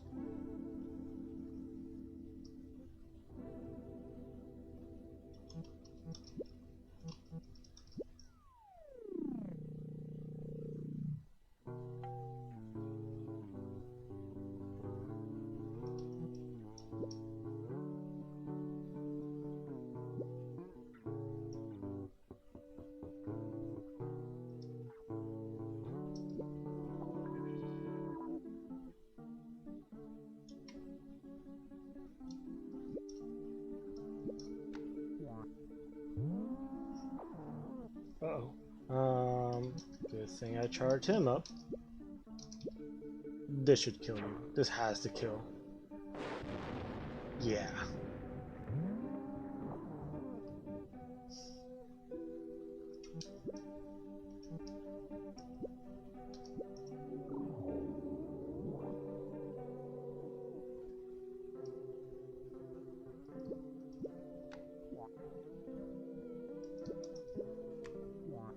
Ooh.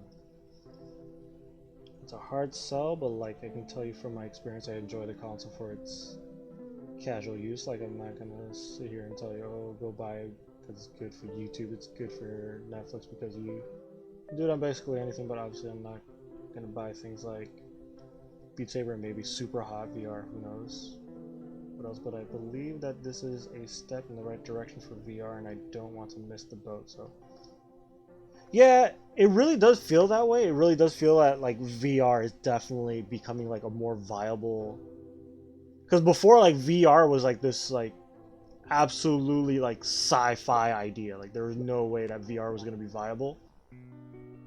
But now that like shit like the Oculus, the PlayStation VR, there's another one, isn't there? Because Oculus is like super popular, and then there's outside of Oculus and PlayStation, I'm pretty sure there's like a third option, but I can't remember what it was. Yeah, and a lot of people are doing stuff like there's a lot of VR-friendly games. There's a lot of VR-friendly, like they do videos now. Like there's like YouTube videos I know that you can strap on a VR set. Shit, even the Switch kind of has a VR type situation going on. Although it's more like a pseudo VR where you're basically just strapping the console to your face and putting like two little like... It's some weird shit where you put like some cardboard around it. What is it, the Labo system I think they call it?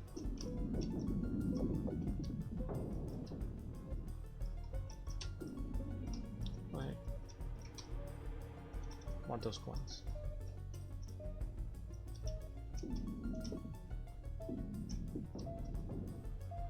Let's go this way. Oh, what's down here? Oh, it's over here. Ah, the coins.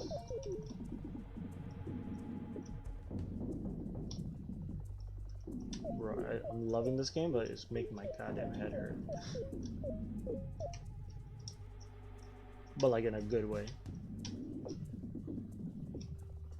I have VR in the repertoire just in case in the future I'll need knowledge of the tech considering computer tech, and they tried it with Labo. Yeah, love the name of the upcoming boss. Oh, of this boss? Ooh. It really does feel like I'm on my way to fight like a major, like, a boss of some kind. Also, I can't tell if I'm going the right direction or not. Yeah, I don't want to fight any more basic enemies.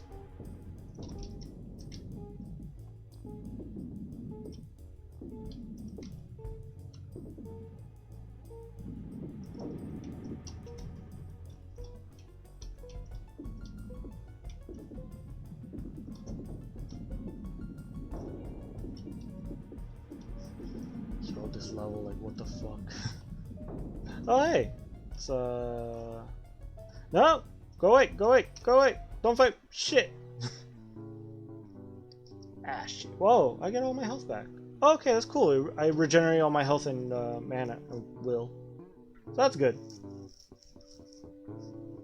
Oh, what's going on? Oculus's problem is that they require you to link your device to a Facebook account, I think. Ew. Gross. You gotta connect your phone to a media account to use it. No, you don't have to. Samsung needing Google and iOS needing Apple. Oh, true. I guess, yeah. I do technically have a Google account because of my phone and because of several things. So pick your poison. Yeah, unfortunately that's how like current day tech is like, hey, we know you hate social media, but you have to use it or else. A lot of things need media connection to use nowadays. Yeah, you're right. Get Valve VR. Big Brother's always watching. Yeah, I know, right? Or is that crap?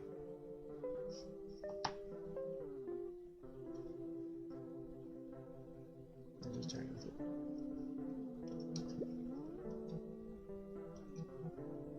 Hand of Moodbleen.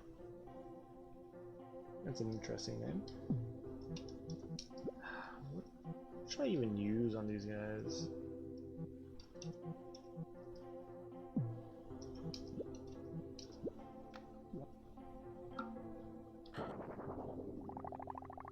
I don't like that squid guy.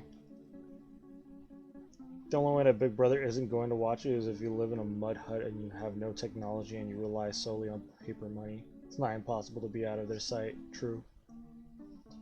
I remember watching like I think it was like on Discovery Channel or some shit, where this guy basically claimed like, this is what you need to do to like live under the radar, basically. Like if you wanted to like basically disappear from society.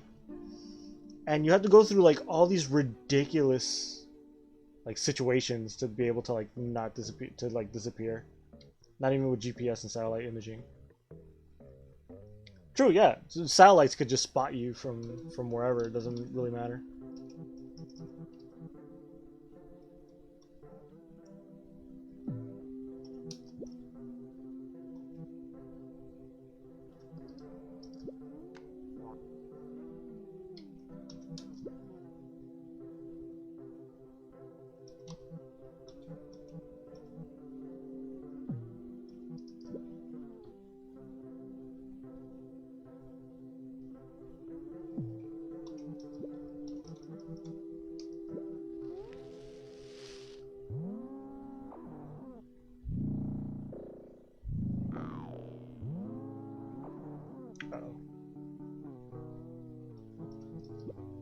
Here's the thing, is there something that heals my fucking being on fire? Restores will and removes burning, but I don't need that right now. Kind of waste. Unless you live in Antarctica. Nah, those are popsicles, not humans anymore. They froze over. Nah, then you get to live with the Thing from the John Carpenter movie.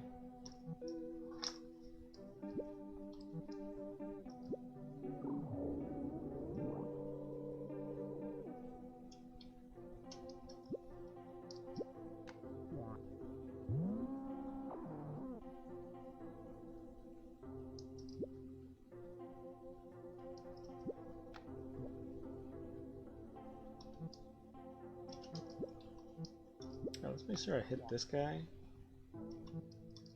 So I want him dead after this move.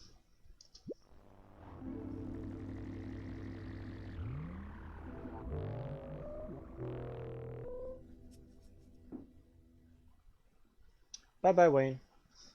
Shit.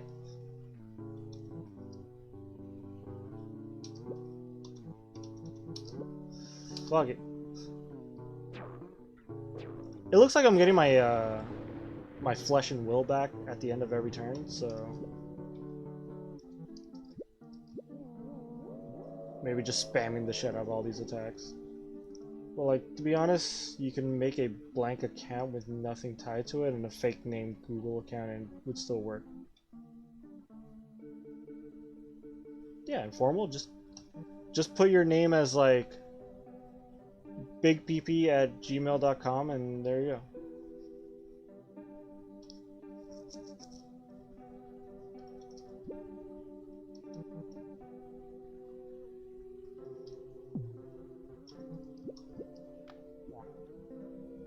Fair enough.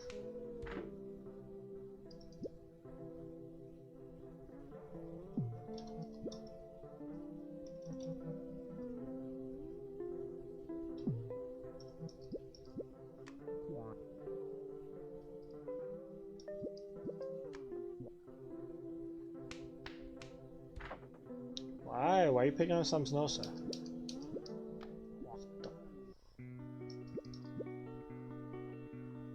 Alright. Is everyone back at... yeah? Just automatically refills my health as soon as I'm in this part of the level. I want to get up there because I want the shortcut to the afterlife.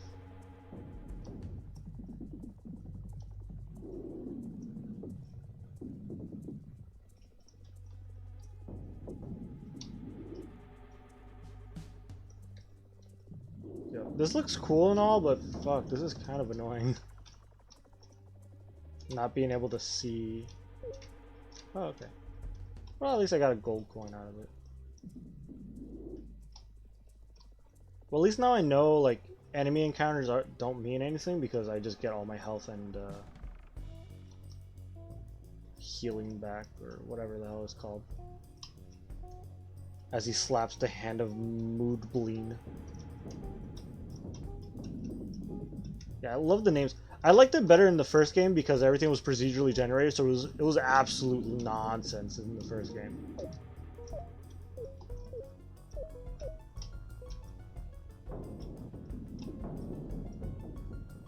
Also, once you kill an enemy, they're killed forever.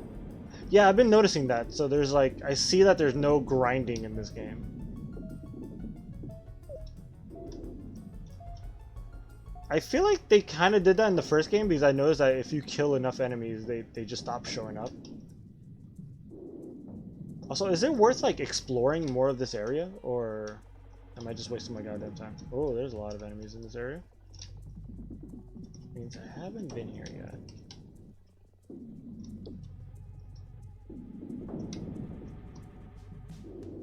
Oh, I'm back to where I started. Oh shit.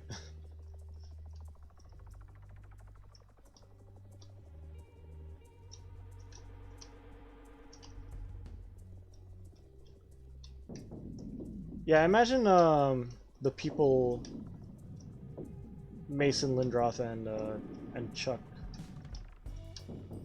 they decide like, yeah, we're gonna make it so that the enemies like are permanently die when you kill them. So that way you don't just stay in one area and grind over and over again. So how big is this place? No grinding seems like a plus. True. Yeah, something that like I kind of don't like grinding in RPGs. It gets really tedious really fast sometimes. Is this a dead end? Although I hate this more, like navigating a map where I don't know where the hell I'm supposed to go. I'm just kind of like wandering around aimlessly until I accidentally make it to where I'm supposed to go. Although this looks cool as shit.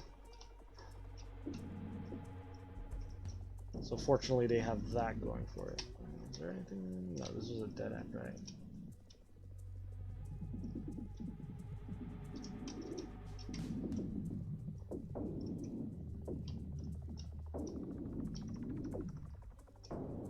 Ooh.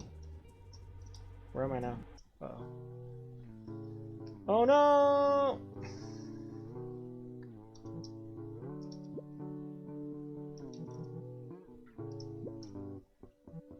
Should I just hit this guy with lightning so he puts everyone to sleep and then... Fuck it.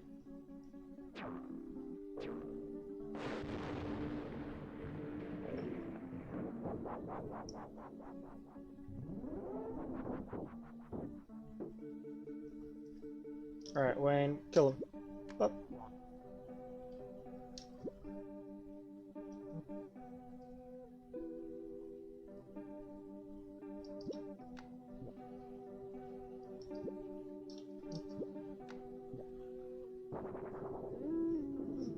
How dare you? How dare you heal yourself? Son of a bitch.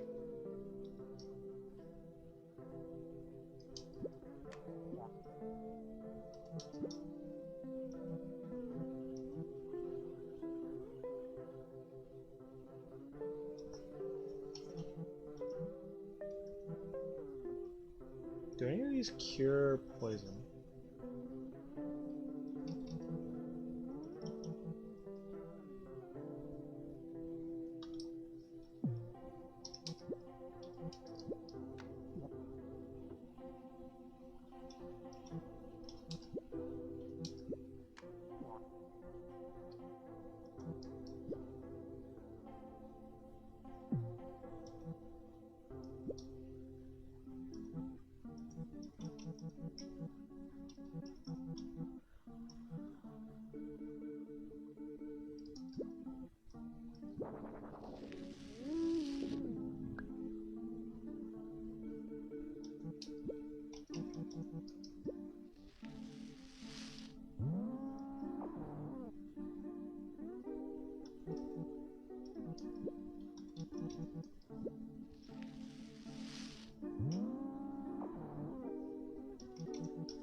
Oh no, here we go.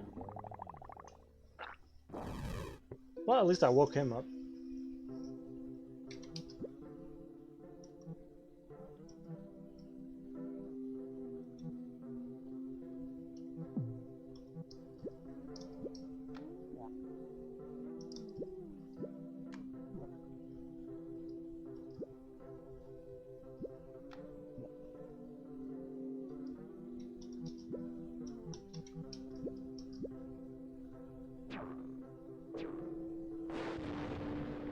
Ah.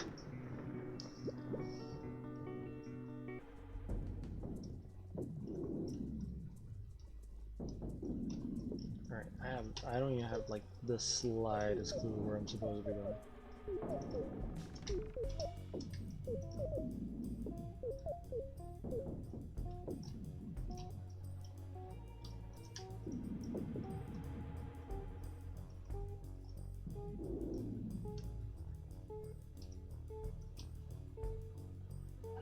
Warn people that we might lose power. True, yeah. Any second now. Yeah, where I'm at is in the middle of being hit by a tropical storm, so if I suddenly go offline without any warning, that's why.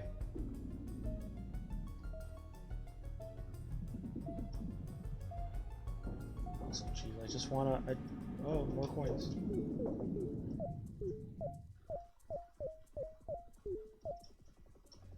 Something satisfying about that noise. How big is this place? I'm so lost. It's getting to the point where this is just like frustrating me now. Okay, I've been here already, haven't I? Like, I'm starting to feel frustrated because I just want to get to the boss. Also, how do I get to that thing? I want to get to the fountain because the fountain lets me go to the afterlife, right? Oh, more coins. Oh shit. How have I not been everywhere? I feel like I've been exploring this shit like endlessly.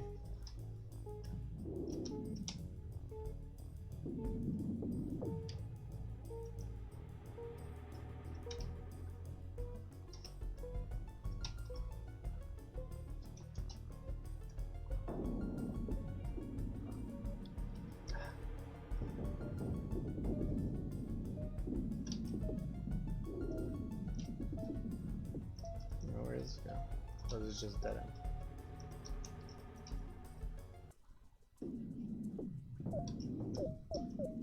Of course, another section of this map that I haven't been to yet.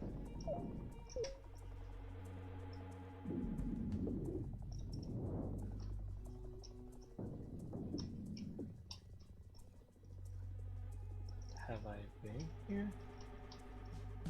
Like, this is visually cool and all, but fuck, I have no idea where I'm going right now.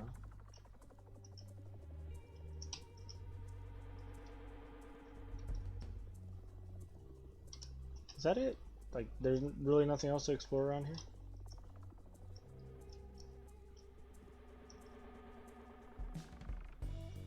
Shit.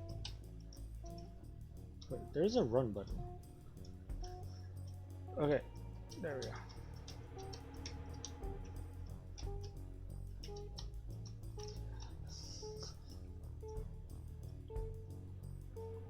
Wayne is just starting to run, like, panic, like, ah, let me out!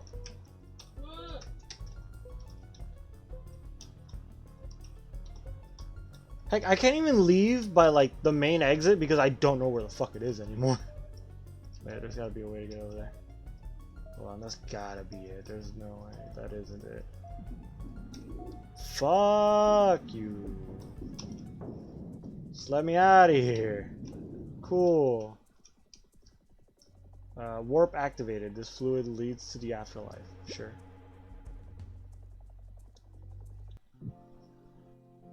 Hey, thanks for the follow, dude. Exclamation Discord. Yes, I have a Discord. I never fucking use it, but it is there. So if you decide to drop something in my Discord, please let me know because I will not check it otherwise.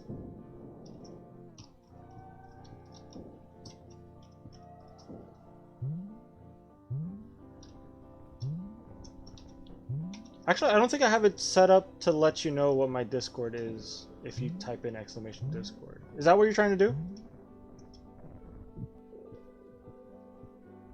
Maybe it's a mod only. Wait, I don't remember. I feel like that's something that would have been set up by default, but Yes, it's mod only. Oh, okay. Cool. Because I know the link to my my Discord is on my main page, so you could also check that out.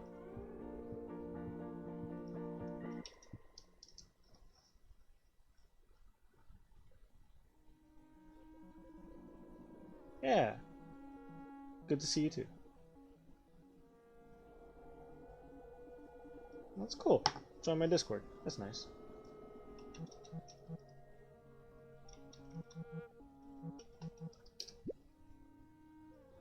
Guess this is where I'm supposed to go. Ah, fuck, I should have taken a shower. Oh, you're not offline? Am I not offline? I don't know. Like I said, like I created a Discord when I first created this channel. When I first started streaming, I guess. And I used it like once or twice to show people a couple of memes, and then I never used it again. So anything you ask me about my Discord, I know very little.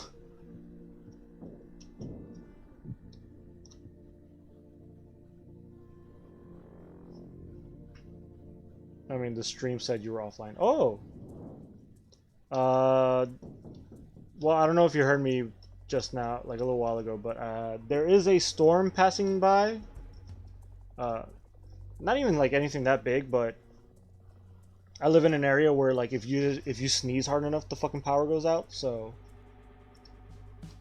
I wouldn't be surprised if the internet just drops and I go offline for like a few seconds. Yeah, dude. Thanks for the follow. I don't know if you heard me, but yeah, thanks for the follow. Thanks for joining my Discord. As I was trying to explain, my Discord is basically a barren wasteland, and I barely look at it because I almost never use it myself. So I'm guessing this is the boss you were telling me about. What the fuck is this thing? Oh, hello. Run away! What is this thing? Okay. I think it's time to start charging up. Funthin... What? What the hell did you just write? Maybe a glitch on mobile. That could also be it. Very possible. I don't know what the fuck you wrote there. Funthin Trilpine? I'm assuming that's the name of this creature.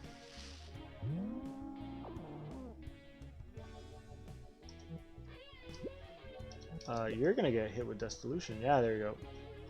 Font Hint Relpine. How do you even pronounce that? Fontintropine? This monster looks insane. Yes, it does. Okay, there's only one monster, so I guess? Should I Dissolute it, or... Dissolute status, reducing its power by 20% and damage flesh over time. Yeah, let's do that. That's a lot of health. What is he doing? Accelerate? No, don't accelerate. I love the little like icon for speed. You're like, I'm faster now. You know what? Fate Sandbox foam armor.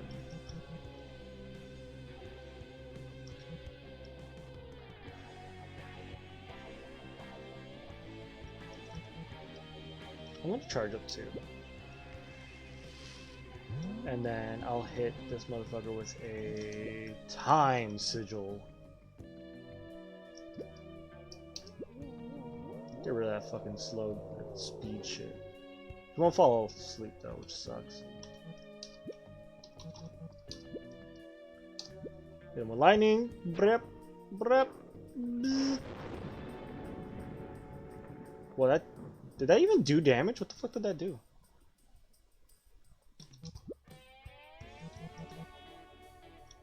Okay, so I guess it's just time to beat the shit out of this guy.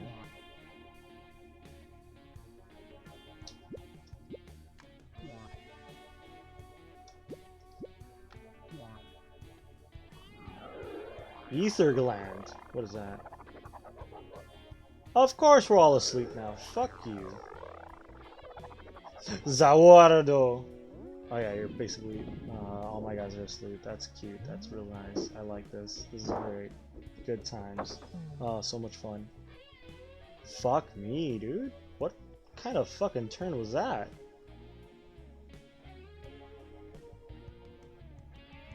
It's even like the sound effect, isn't it?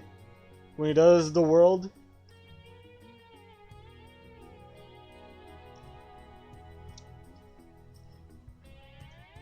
Man, it's a shame. We really need to get back into like watching JoJo's. Me and my girlfriend have been watching. We started watching JoJo. We still haven't gotten far enough to see Zawardo for the first time. So we're before that.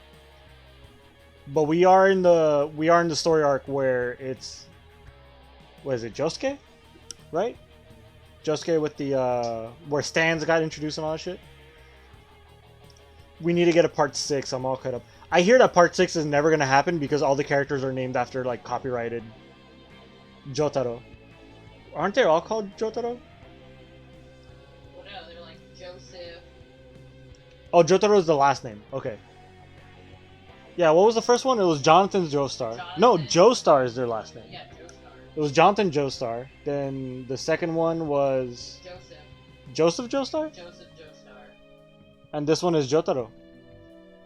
Yeah. Diamond is Unbreakable? Yeah, I'm nowhere near that far. Yeah, what's the name of the one that we're on now? The one where they introduced him? Stardust Crusaders, that's where we're at. Thus Jojo. Jotaro Kujo. There we go. Yeah, that's his name. That's right. He's not Joestar because he's technically like he's Joseph's grandkid from like his daughter's side or something like that. I can't remember. Yeah, I know the whole like Jojo is just a pun on like the first syllable of their first and last name. That's why they're all called Jojos. Because it's Jonathan Joestar, Jojo. Joseph Joestar, Jojo. Then you got Jotaro Kujo. I hear like later on it gets like really like they get really intricate with like how they're named, but it's still like a Joe. Like I know I think like in the next season is like Giovanni, but it's still like Joe. Gio. Yeah. It's such a goofy show, but it's so fun.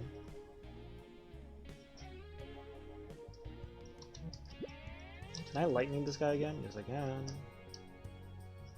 Nah, I don't want to lightning.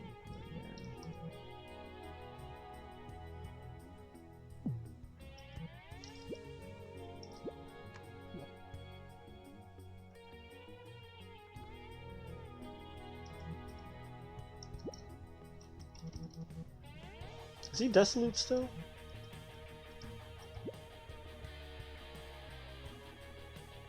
Yeah, he still is. Okay.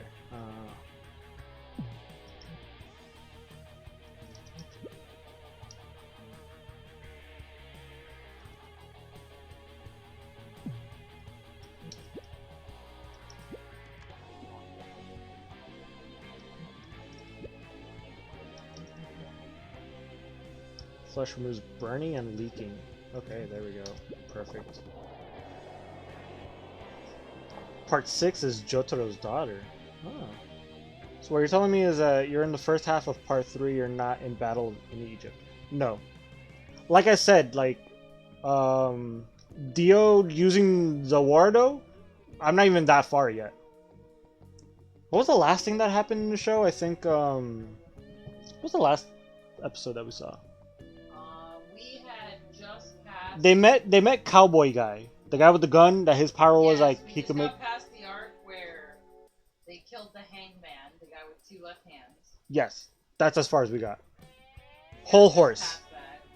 That was his name, right? Whole Horse? Something like that. Cowboy Guy with the gun? Yeah, we just met him. We are still, like, in and we haven't gotten to Egypt yet. What was his name? Polnareff? Got his revenge on the guy with the 2 right hands or left hands or whatever the fuck. Yeah. So that's as far as we got. Like I said, like we're really late to the party. I know like JoJo's like has been like super popular for like a stupid long time, but whatever.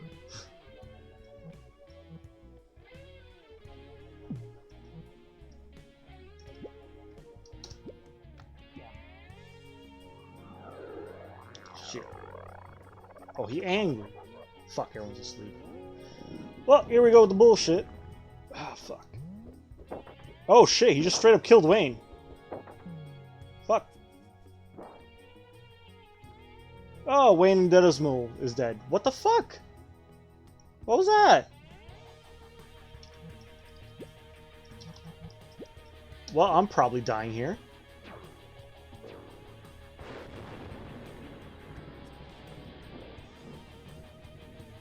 What is this damage, my guy? Yo! What the fuck?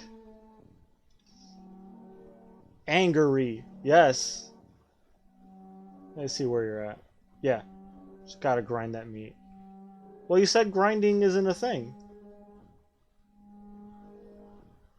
God damn. I don't know. Is there anywhere I can actually... Well, you said enemies die permanently, right? Yo, he just absolutely kicked the fuck out of me.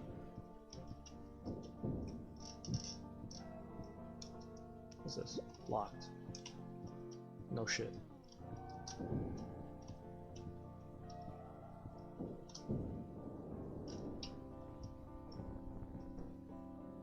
Yeah, the ones you missed out. Yeah, fight them, occupy. But I don't like grinding. I will say, like, that's the only thing that kind of turns me off on JRPGs or any kind of RPGs. Like, I enjoy RPGs. I do like them. I've played quite a few that I really, really enjoy. But I hate grinding, and that's what, like, usually turns me off to play in an RPG.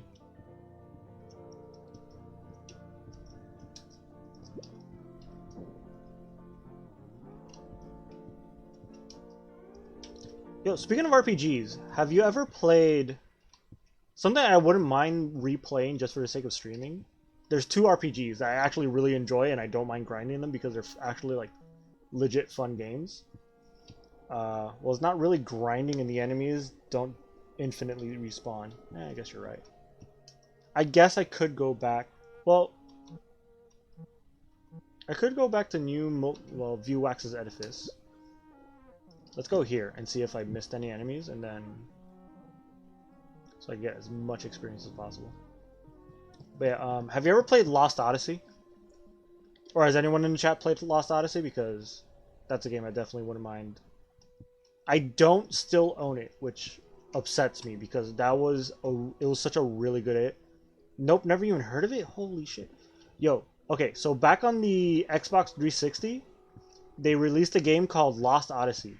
It was 5 fucking discs. Like, you open the box and there's 5 CDs in there. That's how big the game was, first of all. And second of all, it's what made the game special is that it was developed not by Square Enix, but it was the original team that created like the first shit. Because the team in Square Enix kind of like got dissolved and moved around or whatever the fuck. So the people who originally created the Final Fantasy series, they disappeared a long time ago. But Lost Odyssey was made by the creator of full-on Nintendo, but I see. Yeah, I'm a very Nintendo guy too. I'm a huge fan of. Yeah, I just like video games in general. Like, if it's good, it's good. I really don't care if it's who made it. But a lot of my favorite franchises are Nintendo games. Like, you know, I'm a huge Zelda fan. Yeah, like my 3 favorite video game franchises are all Nintendo games. It's Zelda, Metroid, and Fire Emblem. Those are like, as long as those 3 franchises keep getting new games, I will forever buy Nintendo consoles. Once Nintendo says like, hey, we're giving up on Zelda, Metroid, and Fire Emblem, that's it. Like, I don't care anymore. Although there are like a lot of like weird Nintendo games that get made from time to time, like No More Heroes and shit, which I fucking love. So Nintendo consoles are always a good thing to have on. Well, see, I would be that way too if I had the money to purchase all 3 systems. Yeah, you're right. No, yeah, absolutely. That's why, like, I get Nintendo and then PlayStation. That's it. But honestly, the only reason I even bought a PlayStation to begin with was Bloodborne. If it wasn't for Bloodborne, I would have never owned a PS4. Because that was the game that made me be like, okay, I need to get like a next gen console because I really want to play Bloodborne. But speaking of, so going back to Lost Odyssey is good shit. It was an RPG made by the original team that worked on like the first like 2 or 3 Final Fantasy games before. I forget the story. It was Square Soft, right?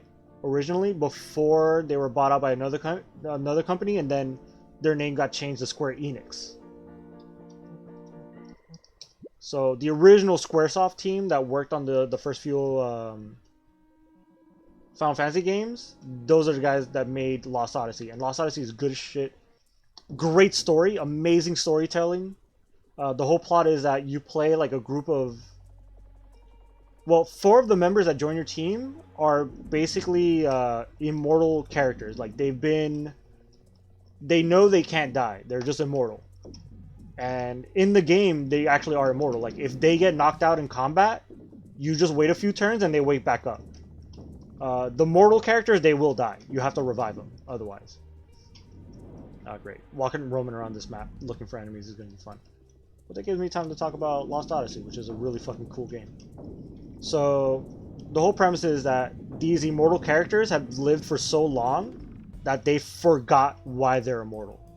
Like, literally the whole plot is one of the main character you get to control who's like, I guess the main protagonist of the story. Oh, goddamn. Come over here, you fucking squid bitch. There you go. Cool.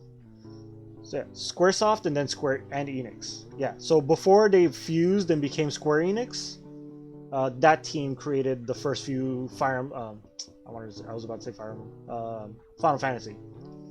But then that team left once Square Enix became a thing, and then years later they made Lost Odyssey. The whole plot is you play as an immortal dude named Kaim, and then you meet a few other immortal characters. Plus, at some point you meet your grandkids, because like Kaim's immortal, so at some point he did like fall in love with someone and have kids with them.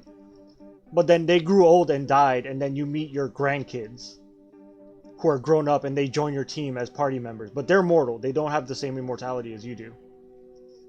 And all the immortal characters, basically the plot is they forgot why they're immortal. They've been around for so long that they just can't remember what happened 1,000 years ago. Because, you know,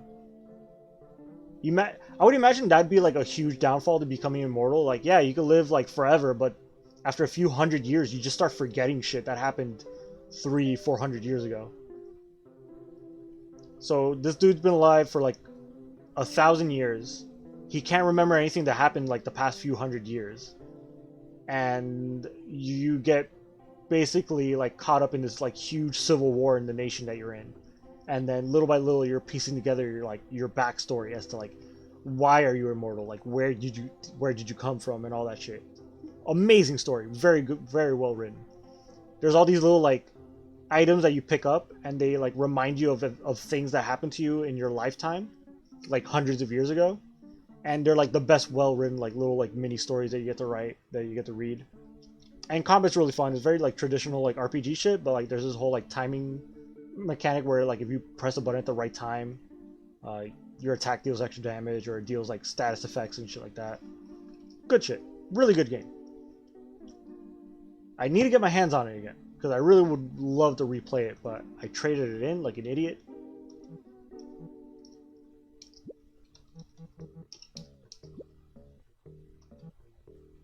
Yeah. Yeah, I really regret it. Like, every time I think back to that game, I'm like, fuck, I wish I would have held on to that one.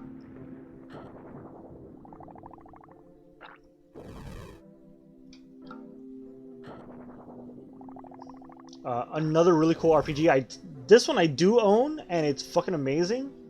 Have any of you guys ever heard of, fuck, for some reason I'm only remembering the European name, which is Edge of Eternity. Resonance of Fate. That's a really fucking cool RPG. It's hard.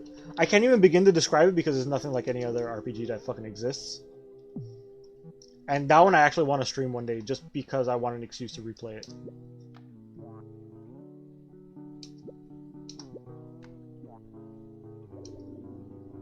What are you doing? Ah, shit.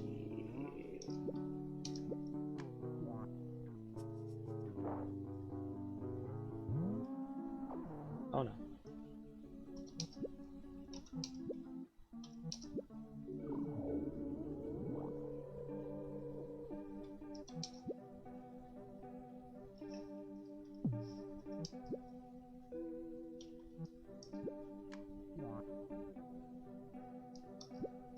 No, I want to do the wave.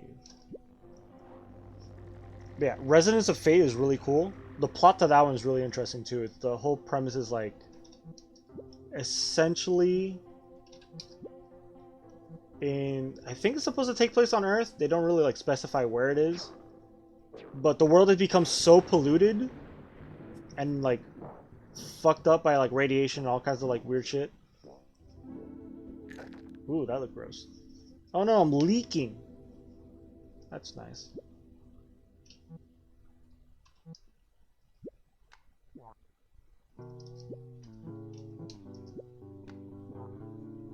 Late comment in the explanation of the story, but voice to text didn't want to cooperate. Oh, okay. Considering the fact that we have recently seen 70-plus-year-old public figures have dementia, Alzheimer's, and overall memory loss, yeah, it's not surprising that an immortal being would just have complete onset on amnesia. Yeah. But yeah, but it's like, it's not just a story plot, like, it's part of the plot, because well, I don't want to, like, explain, well, it's like a fucking, like, 20-year-old. Is it 20? How old is the Xbox 360? It's like 15 years old, probably. But, yeah, part of the aspect is that you find out that the main villain is also an immortal, like you and, like, some of your teammates, and that all of you are from the same world. And that's why all of you are immortal. And the villain still remembers that he's immortal, and why he's immortal and where he came from and all that shit. And he decides to become a bad guy, but then he basically like used his magic to cause the other characters to like slowly lose their memory. And part of the game is you basically going around to all these like places that you visited throughout your lifetime, and remembering little stories of shit that happened to you there. Like there's this one really like there's this one great story where since your character is immortal, he's basically spent most of his lifetime being a mercenary because he can't die. So he just fucking fights wars for people all day. And that's how he makes money.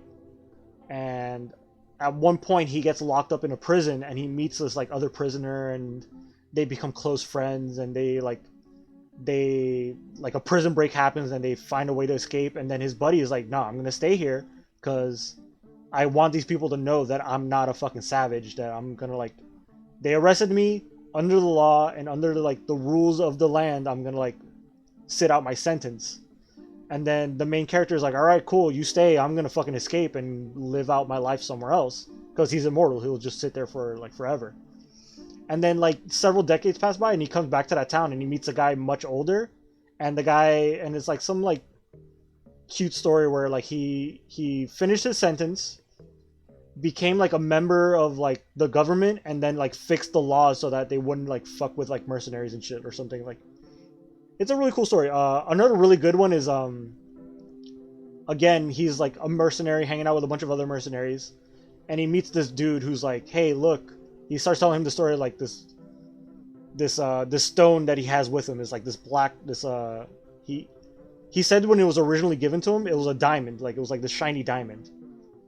And the person who gave it to him told him, like, every time you do something wrong, like you do something evil, the stone will get blacker and blacker until it looks like coal.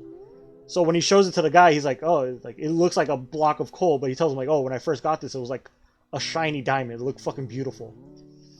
And he explains like, "Oh, every time I do something bad, you know, like killing somebody." Yeah, Lost Odyssey. Actually, have Lost Odyssey digitally on Xbox. Ooh. Yo, if you never played it, it is a fucking great game. It is so good. I like, every time I think back at it, I'm like, I wish I would have kept it so I could replay it.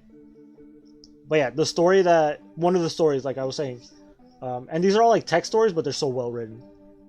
So the mercenary dude, he's like, "Hey, here's the stone. It's like this black fucking rock," and he's like, "Every time if I do good deeds, it will turn back into a diamond. But since I've killed so many innocent people, it's turned into like this block of coal," and like he's like, it's like a reminder of how guilty he is for all the terrible shit he's done.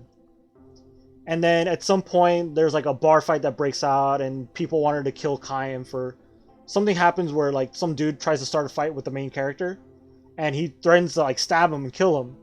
And then this mercenary dude like throws himself in front of him and takes the stab, and gets like mortally wounded. And as he's bleeding out, he gives him the rock, and he's like, "Dude, like, I saved your life, right?" And the guy's like, he didn't want to tell him, like, it's a secret that he's immortal, but he's kind of like, "Yeah, you saved me, sure," knowing that like, yeah, he could have stabbed me and like, doesn't fucking matter, I'm immortal, I can't die. But like, he like, to make him feel better, he's like, "Yeah, cool, like you kind of like, you sacrifice yourself to save me, that's really cool." And then the guy like hands him the rock without looking at it. He's like, "Oh, can you tell me like, what does it look like? That did it finally like did it lose its like blackness? Did it turn like into a shiny diamond again? And the guy's like, and Kaim, the main character, he's like, yeah, it's like it's a fucking beautiful diamond. Like it looks amazing. Like holy shit. Like wow, this thing's beautiful. You were telling me the truth. And the guy dies like super fucking happy about it. And then it's revealed like no, the rock didn't change color at all. Like it's still like a fucking block of coal. And it's like, but the way it's written, it's like, oh my god, like this is like such a touching story. And like every story is like this super touching, like beautiful story of like of this guy of Kaim like interacting with other characters throughout his adventures. That's the only one like I remember vividly. There's a few other ones that like almost brought me to tears that they're so good.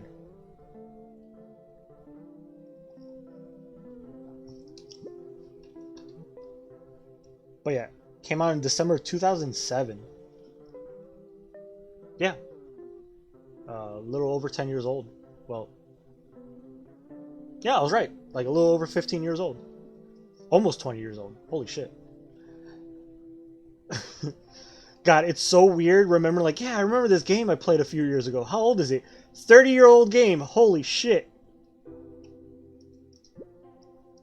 It's always a good feeling.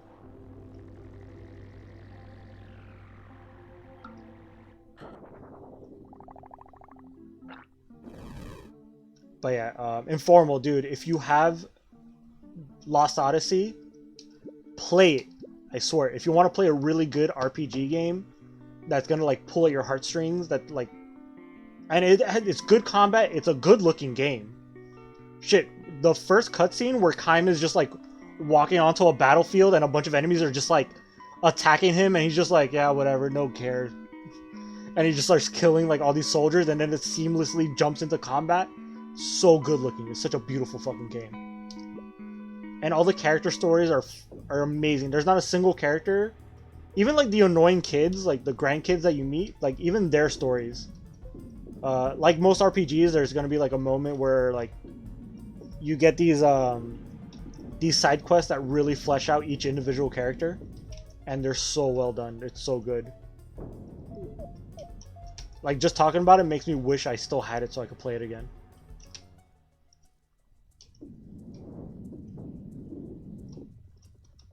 Shit, now I'm lost and I want to find that enemy so I can kill him and get his meat. Ah, come over here, come over here. Give me the meat. Give me that squid meat, bitch. Fuck you. Come over here. Fight me, you coward. Fuck, now you don't want to fly into me? Fucking that. You fucking bastard. Cool, and everyone's at full health and full strength. Cool. Hey, Lidiana. Meh. What's meh? You're talking about Lost Odyssey? How dare you call Lost Odyssey meh? Game's fucking beautiful.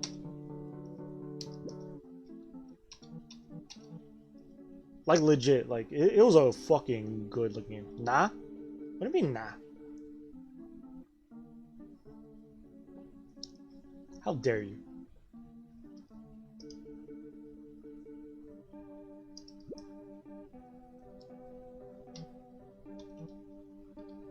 It's almost 5 a.m. Nah. Oh, damn.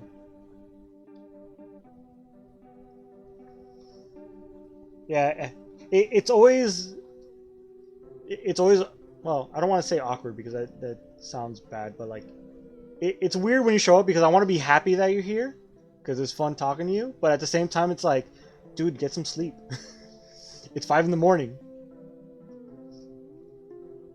Happens. It happens that way sometimes. Yeah. No, we're starting to fall into that pattern where we're going to sleep like later and later every night, and it's like, no. We're slipping into the abyss. It's an unfortunate byproduct of just being like, of just working retail, because you just spend so much time at work that you're like, no, I want to stay up until like as long as possible so I can do shit that I want to do.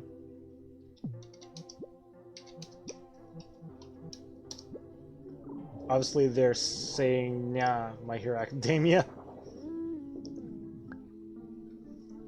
Yeah. You know, I haven't watched it, and I like people hype that shit up so much, and I don't know anything about it.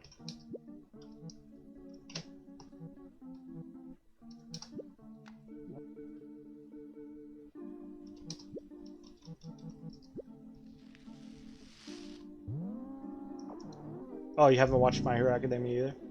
I've seen clips of it, and it looks like it'd be cool. Squeezed? What does that mean? I'm leaking and I'm being squeezed. Sounds like a Sunday night.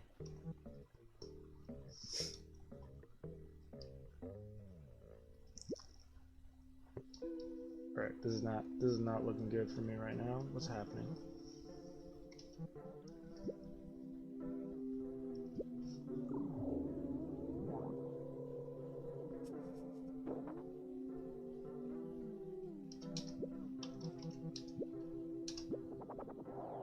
Same, and for free too.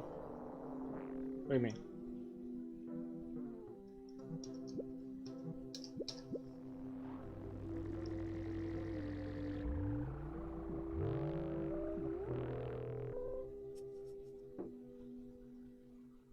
Alright, who is going to die? Alright, cool.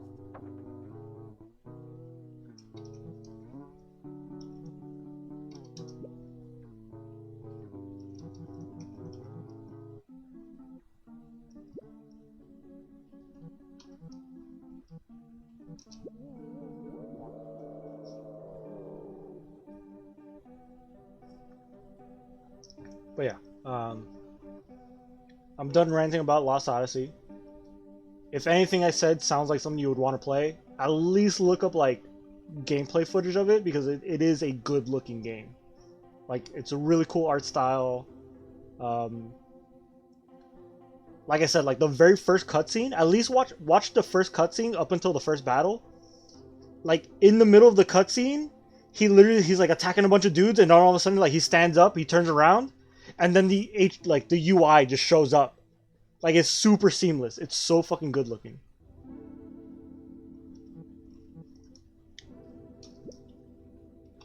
Like, you expect like turn-based games to like just not really look that great, and then this game kind of like blows everything else out of the water.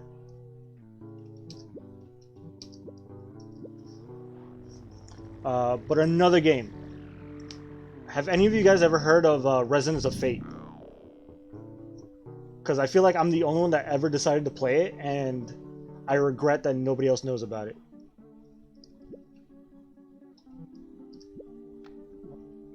What the hell? Oh, is Squeeze like a... I'm just not that strong, because man, that dealt so little damage. I don't give a damn about popular. Try what I find interesting, and if it appeals after. But that's the thing. Like, it's not a popular thing I'm talking about. Are we talking about the anime or the games I'm talking about? Watching, and when I'm done, or fed up, I decide my opinion. Yeah. Okay, we're talking about the anime. Another note from me. Yeah, when something's popular, it's popular for a reason. Like, I'm not gonna like. I'm the same way. Like, just because something's popular, an anime that was super popular that I gave a try and I hated it was Soul Eater. So like, I kept hearing about Soul Eater. Everyone that I knew watched it was like, "Oh, Soul Eater is the fucking shit. It's so cool." And then I'm like, "All right, cool. I'll try it out." And I watched it and I was like, "No, this is fucking garbage. I don't like it." You hate JoJo. Everything that can be categorized in that way. My Hero Academia is meh. Yeah, like the premise is kind of whatever, but the animation style looks pretty cool. That's kind of like the only reason I kind of want to watch it, because I've seen like clips of the fight scenes and I'm like, holy shit, the fight scenes look pretty fucking intense. Everyone has subjective opinions. Yeah, absolutely. Oh shit, a key. I found the cave key.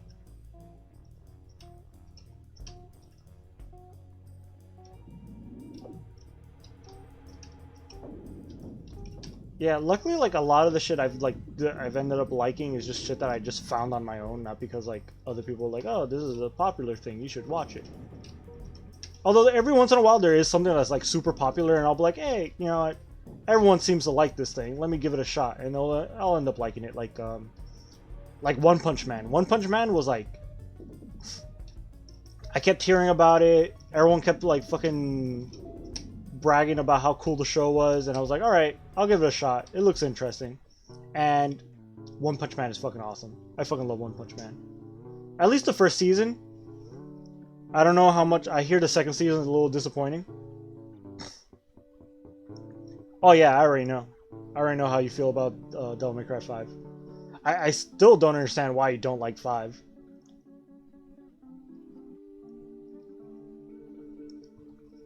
The way I see it is 5 is just 4 but better. Well, the thing is that unless you're a complete introvert and you like doing things on your own,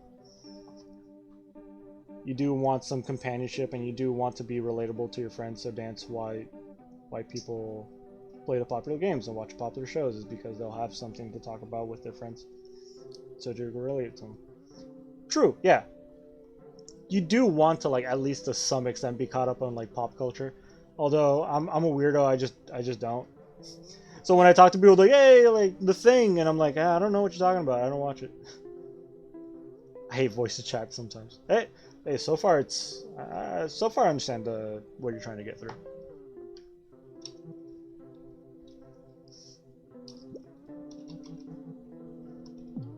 Right, who should I kill first? Let's kill this guy on the right.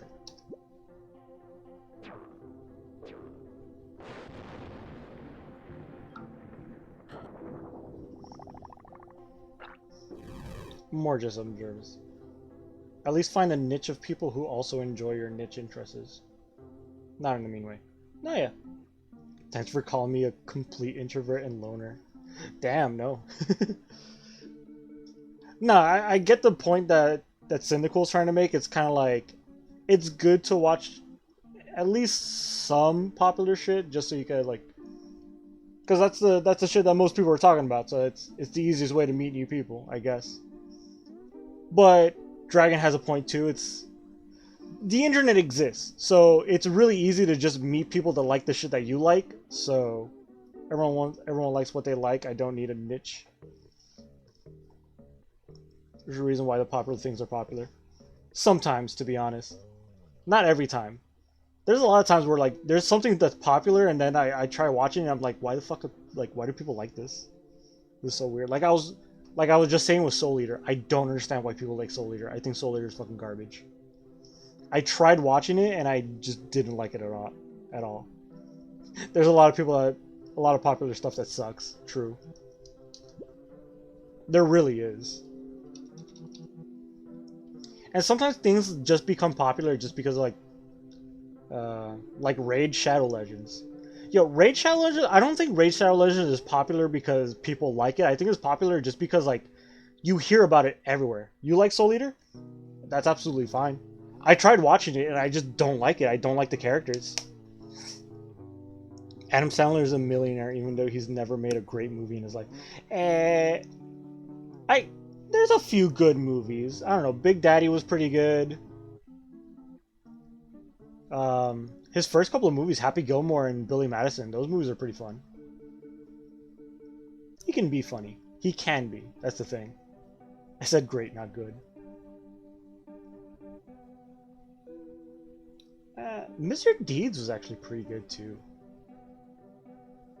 Even though Mr. Deeds was like at the by the time Mr. Deeds came out, he was already falling into that niche of like what he became later on, where he was just making like shitty movies back to back, where it's just a bunch of like really silly slapstick with like silly, like absurd humor. The thing is, he was way funnier back in like his SNL days. Sorry, I'll get Adam Sandler on the next Steven Spielberg Titanic. Also, apparently, like, he can be a good actor because apparently, like, everyone loved him in that movie. What was it called? Something Diamonds?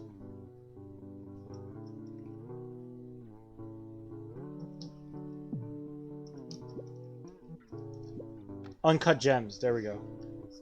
I fucking said diamonds again. Alright, Uncut Gems. Yeah. That's right.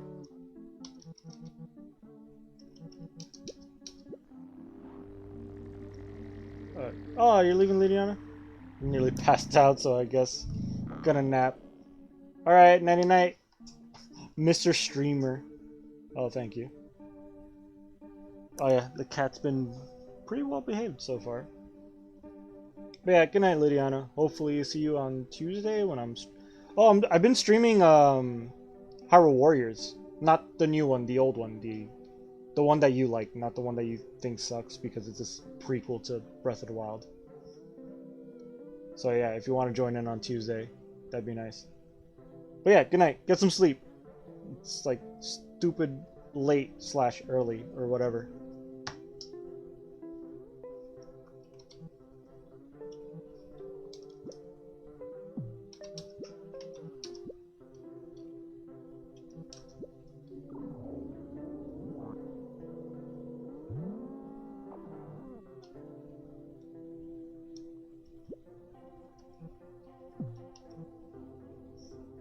Oh yes, the one that everyone is alive and kicking sucks, lol. Wait, what?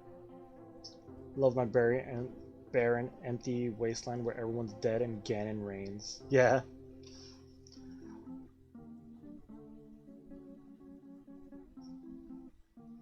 I don't know. I don't know where they're gonna go with the story for Age of Calamity. It's I've seen the new villain and there's like a lot of theories going on about like what the villain's gonna be all about. I think the idea of Age of Calamity is pretty cool because it fills in the gaps to what was missing from Breath of the Wild, which is the story. Like, I love Breath of the Wild. I think Breath of the Wild is fucking amazing. But the story was very lacking because there weren't any cutscenes. There was very little... Well, there's a lot of environmental storytelling. So, like, there's a lot of, like, little things here and there to, like, that you can kind of piece together as to what happened 100 years ago. But nothing concrete, you know? Like, you didn't really get to meet the champions. You didn't really get to know them. You didn't get to see what it was like when Ganon woke up and destroyed all of Hyrule. So Age of Calamity is pretty cool because you get to see what Hyrule was like before the Calamity happened, basically. Depending on how they handle it, because for all we know, like, the story might suck. But, I don't know. Nintendo seems to have, like, a good handle on what the fuck they're doing.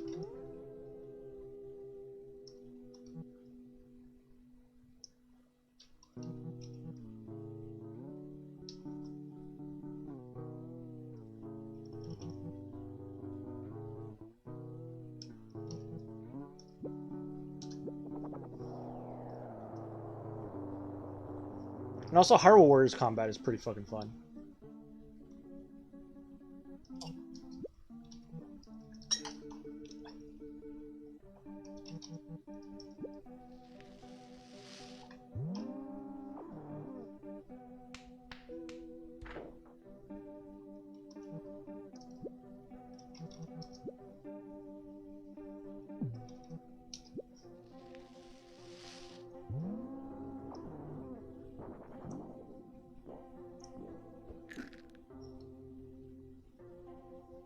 The combat is also lacking, like, weapons made of, like, yeah, the Master Sword breaks and all that shit. Sword challenges is a good step in the right direction. It's like Skyrim base game is good, but mods make it better. Yeah, that's the thing, like, I like and hate the weapon durability at the same time because, like, yeah, you're right. All the weapons fucking, they shatter in, like, seconds, and it's frustrating. Because you got, like, a badass fucking, like, Royal Claymore that deals, like, 90 damage, and then in, like, one enemy encounter, you fucking lose it because it breaks immediately. And it makes you not want to use your really good weapons because you don't want them to break. But once you force yourself to just not think about that, you just use whatever weapon you have on you, weapon durability becomes kind of like part of the survival aspect of the game. Because you're kind of just running around gathering resources so you could survive in the wild. So when you run into an enemy and you're like, oh shit, this enemy has like a royal weapon, let me beat the shit out of them and get all their gear. And it forces you to use weapons that you would never use, because, like, if all the weapons never broke, I would just use the sword and shield and never use anything else, and just, that's it. I'd be done. Or that's it. Once you get the Master Sword, it's like, why even use any of the other weapons if the Master Sword never broke? So yeah, I like the durability because it kind of forces you to play with different weapons that you would never normally use. Like, I hate using the spears. Like, the spears are my least favorite weapons, but sometimes I would use them just because I'm like, alright, I don't want to use my claymore because I don't want my claymores to break, and I don't want to use my sword and shields because I like the sword and shields the most. So let me use a spear, and sometimes the spears are pretty useful just for like keeping enemies at a distance, but they're usually the weakest weapons. But they give you good range, and they're the fastest. Like, they could have improved on it though. They could have given you like a way to like repair your weapons, so that way you can at least keep the ones that you know that break on you. You can at least keep them and be like, all right, this one's broken, so I have to wait till I make it to another town, but at least I can repair it and keep it in my inventory. Didn't see King Arthur put away Excalibur in the story because it was too strong. Let's just say that. Yeah, I know. True, from a story aspect, it's stupid, but from a gameplay aspect, it makes sense. Because imagine, like, if the Master Sword was unbreakable, once you get it, that's it. Like, you never use anything else, and most people would just make a beeline to the Lost Woods to get the Master Sword as early as possible. And then they'll never use the weapons, ever. And there's so many, like, other weapons that are really cool. Like, the Lionel weapons are really fucking cool. I like the boomerang weapons, the weapons that you can throw and have them boomerang back to you. Like, those are fun to use.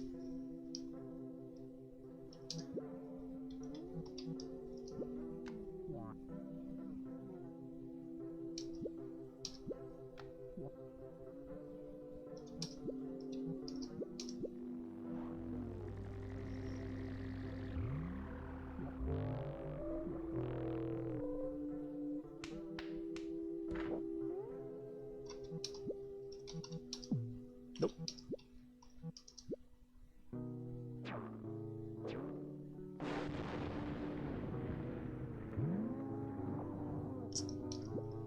Bye, bitch.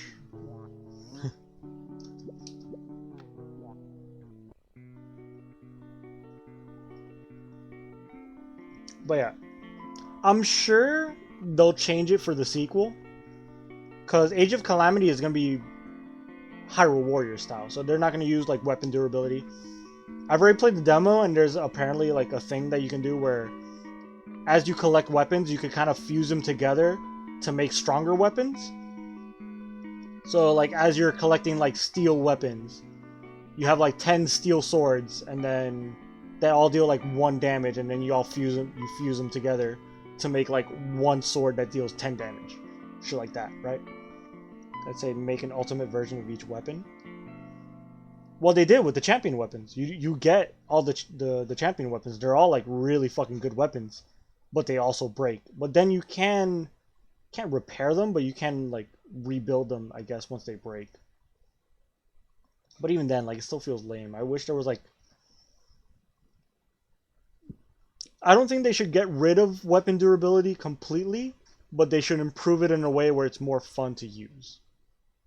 Because I do like the idea of like, okay, this weapon's broken, time to like look around and try to find a weapon that's nearby so I can like, because that's the thing, like Link in this game is supposed to be like an improv fighter. Like, he just beats the shit out of a Bokoblin. The Bokoblin drops their weapons, he picks up their weapons now he's using their weapons. Like, that's what made combat like interesting, because then you're kind of just running around gathering weapons as you're fighting.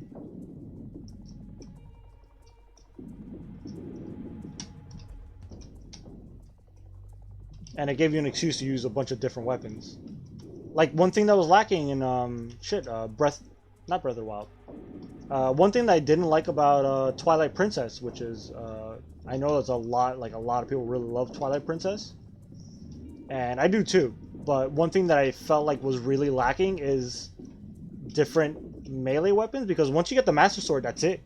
There's no other sword that you get in the game, and there's no need to too, because the Master Sword is fucking amazing. But in Ocarina of Time, you had shit like the fucking you start off with the Kokiri sword, then there's the Master Sword, then you can do the side quest for the Big Goron sword. So you had options. And the Big Goron sword is like, okay, Master Sword deals less damage, but you get to use your shield. Big Goron sword deals more damage, but it's a two-handed weapon, so you can't use your shield. So you kind of had like like a risk reward system kind of deal.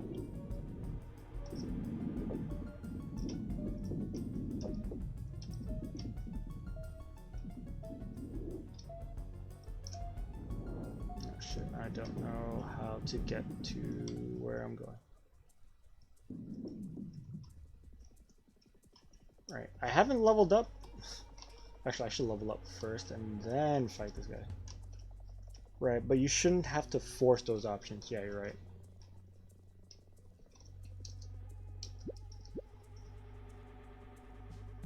But yeah, I'm sure in the sequel they're gonna like they'll do something to fix it. Because I know a lot of people. I know the team at Nintendo, like when they make games, they listen to the fans and they're like, oh, a lot of people really hated the durability system and like we should probably change it. They probably won't remove it completely. Or maybe they will. They probably will. I wouldn't be surprised if they just removed it completely from the sequel game. But they might like, I don't know, they might improve on it at least. So I doubt the sequel is gonna have the same system that the original Breath of the Wild did.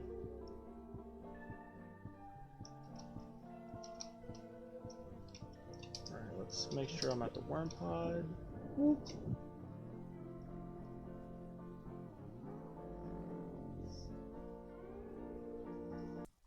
Yeah, I'm still curious as to what the fuck the sequel's gonna, what they're gonna do. I do like the idea of them finding Ganondorf's original body, and that's what the plot is about. Is just them fighting OG Ganondorf. Like Ganondorf gets revived or some shit by the Yiga clan or whatever the fuck. Okay, hopefully. I feel like I didn't level up at all. Let's see how this plays out. Alright, let's charge up.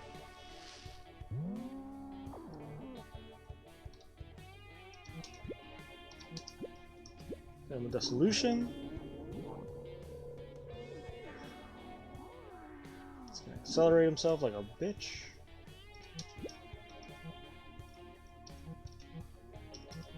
Show him with a time sigil.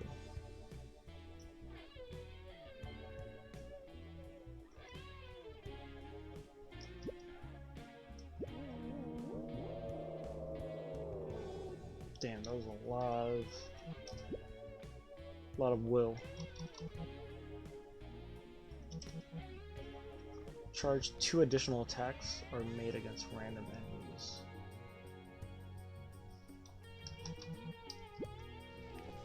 Let's do this.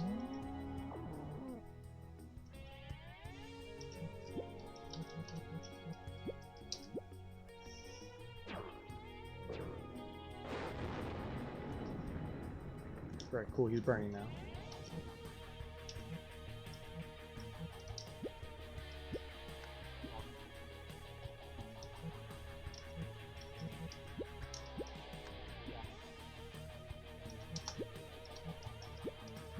I wonder if this will work how I think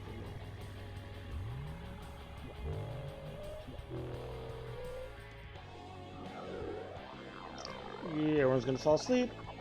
Shit.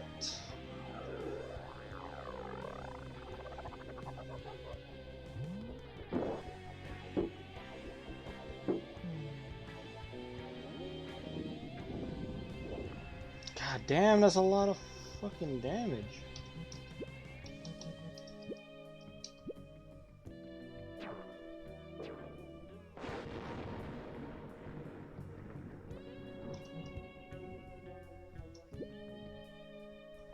Okay, I think I know.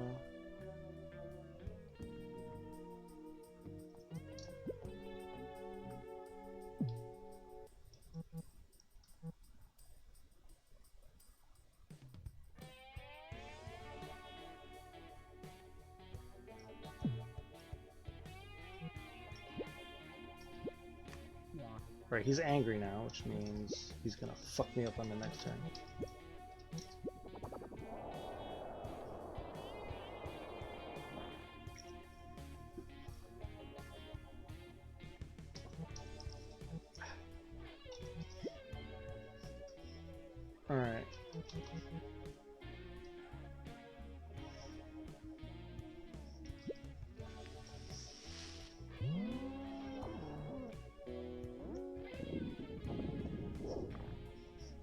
Interesting. Ah, shit. Don't do it. Don't fall asleep. Fuck. Oh, fuck. He deals a lot of fucking damage now.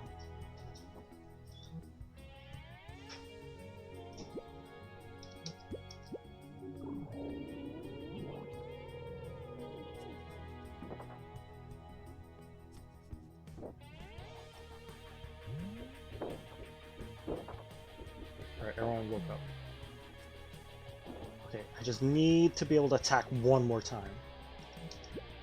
Yes, I think I got it.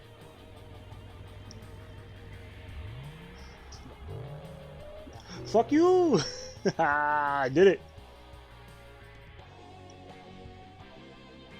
Oh, that's a big text. One thing that's theorized is that the success of Breath of the Wild brought about the changing in Animal Crossing, and my friends groan every time that they have to make a new weapon when even the golden tools break. The things that are supposed to be the ultimate prize for doing a specific task in Animal Crossing can now break, and it's just like, why would I craft these tools anymore? Same thing with the Champions weapons Breath of the Wild. When they cost diamonds, yet also break, but you earn those. Guess some people approve of the Boko clubs and sticks breaking, but plot important weapons shouldn't, because that's what the importance is now. GG. I don't know, one thing they could have done is like the Champions weapons have like an insane amount of durability. Like for example, like the shields break, right? If you keep blocking shit with the shields will eventually shatter if you use them to like shield surf. But then you get the Hylian shield, and the Hylian shield could literally tank like 5 back-to-back Guardian lasers without breaking. That's how strong it is. So they should have done that, where like the Master Sword, like sure, the Master Sword breaks, but you have to really use the Master Sword for a fucking while before it breaks. Same with the Champions weapon. They could have had the Champions weapons have like an insane amount of durability. Like you can kill like 5 or 6 enemy encampments before it breaks, as opposed to like it having the same durability as like a Boko club. Well, now the Boko clubs in the tree, like you literally do like one single combo on an enemy and it breaks, which is fucking garbage. But that's what it's supposed to be. Like the tree branch is supposed to be like a joke garbage weapon. It breaks with like 2 or 3 attacks, right? But then you get like the Master Sword, which breaks after like, I don't know. They sure like ramped it up, like exponentially ramped up how much like the Boko Club breaks in like 5 hits. I mean the tree branch breaks in like 5 hits, but then the Boko Club breaks in like 10 hits. But then you have like the Traveler's Weapon that breaks in like, I don't know, instead of 10, it's like 50 hits. And then you keep wrapping it up until like the fucking champion weapons, which don't break until like 200 hits. They'll still break, and you still have to replace them. And you can't just hold on to them until the very end of the game. But at least using them is like worthwhile because they won't break for a fucking long ass time.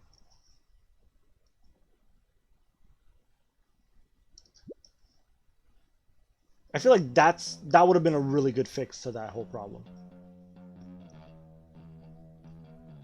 Just make like the stronger weapons have very high, like a much higher durability.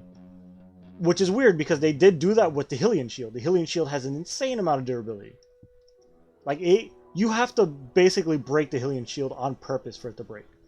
I mean, I guess to appease both sides, I'd say, like make it a toggleable mode, either classic or survival Zelda. That way, those who want to play with degradation can, and those who can't stand it can play without it.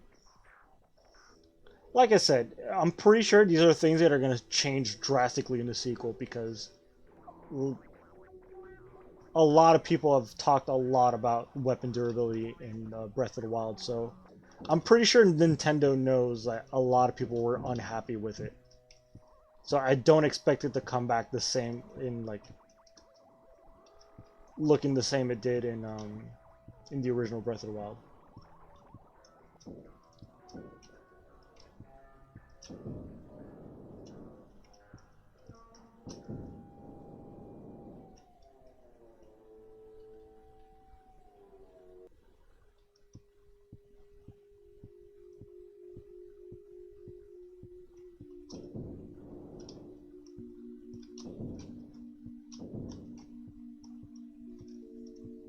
Alright, I think I'm gonna save and then end my stream here because it is getting late. How long have I been streaming? I think I've been streaming for like a little over 3 hours, haven't I? Or no?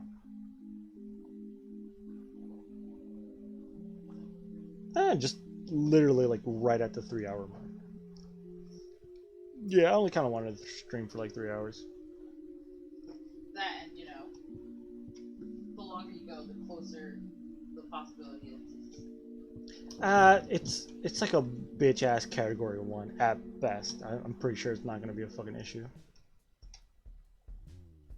Like people on my job were like, oh, they might close this, they might not open the store tomorrow because of the hurricane. It's like, bro, that shit's a fucking bitch ass category 1. I sleep during category 1s, no fucking problem. Shit, I don't think about it. I think I've done this before. I think I've gone out skateboarding during like a category 1 once. Florida? Yeah.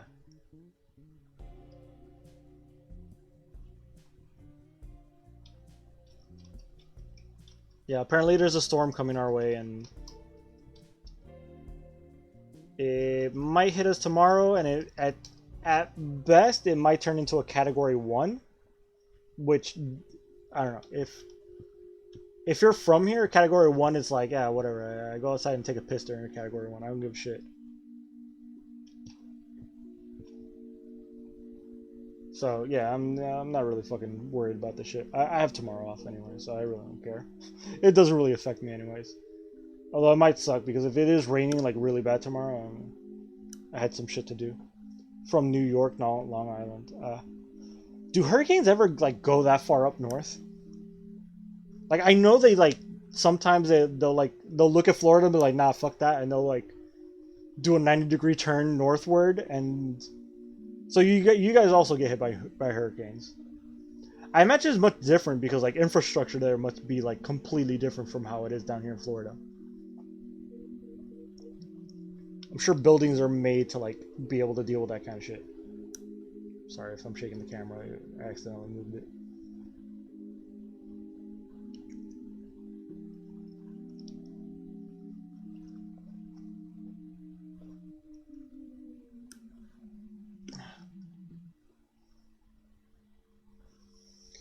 Oh well.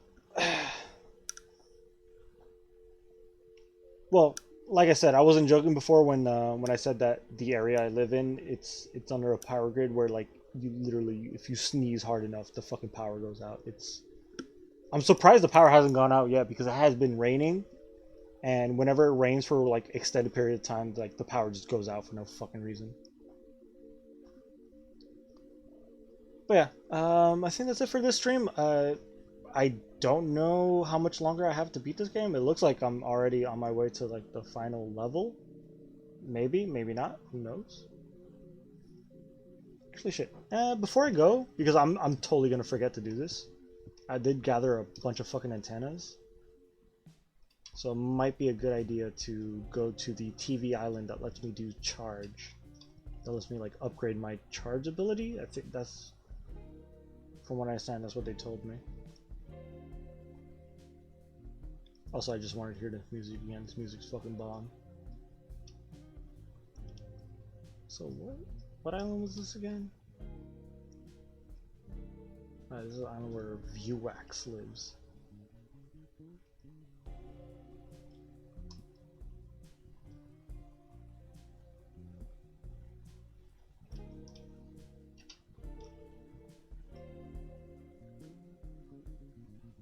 That fucking baseline, oh my god.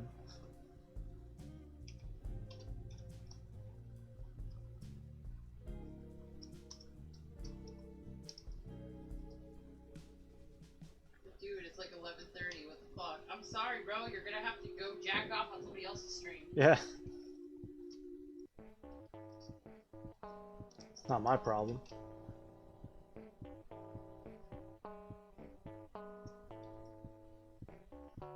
Alright, this is where I learn to charge.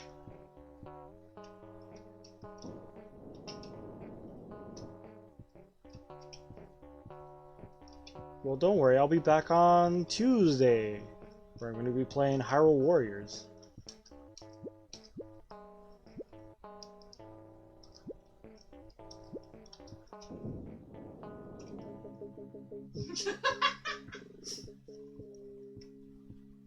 Yeah, you just watch me again on Tuesday.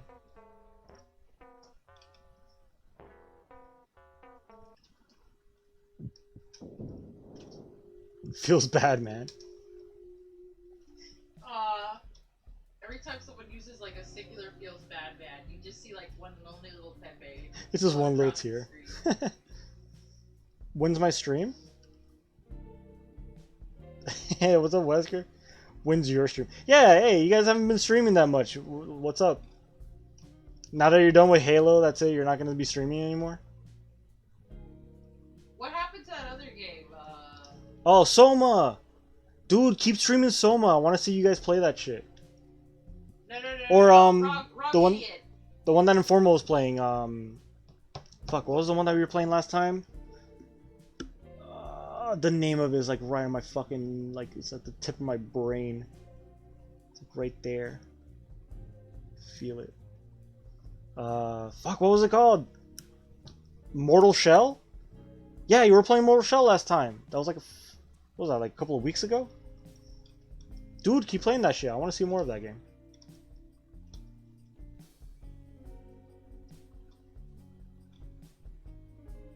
And also, keep playing Soma. I want to see you guys when you fucking get to the end. What happened with the rocks or whatever. Or with the rocks or whatever. The fucking rock game. Yeah, that's right. Fucking, Rock and Stone. I've been playing Mortal Shell offline. Nah, you gotta stream it. We want to watch you fucking, like, get your ass kicked by every enemy you run into. We want to watch you die every 5 minutes on the dot. Barely any progress, though. Is it really that hard? Yo, speaking of fucking that kind of... Yo, have you been watching, like, the gameplay footage of Demon's Souls? Demon's Souls is looking really fucking good, dude. That's the game that... That's the game that's, like, has me wanting a PS5. Like, if it wasn't for Demon's Souls, I'd be like, hey, whatever, you know, like... Devil May Cry 5 Special Edition, I want it, but I don't need it. But Demon's Souls, I fucking need it. That game looks fucking sick, and I never played it. And it's an actual Miyazaki game, so it's not that fucking Dark Souls 2 bullshit. We want to watch you suck. I just get too scared to die. Nah, that's the point of the game. You're supposed to die.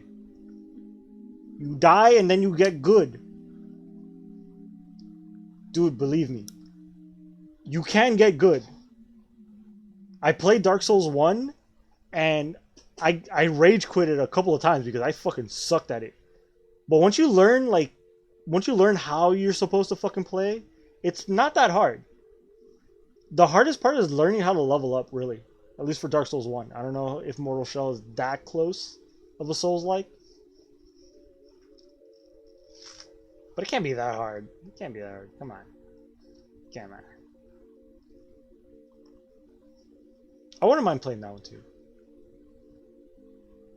Plays a game to want to die. People that play Dark Souls. It's that's how you play it. You die and then you get good. But you gotta die first. You die in the game and then you die in real life and then you get good.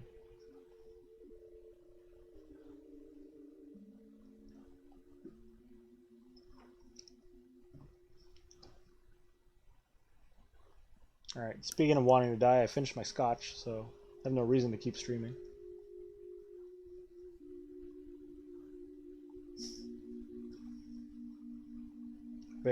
But actually, you know what? Informal?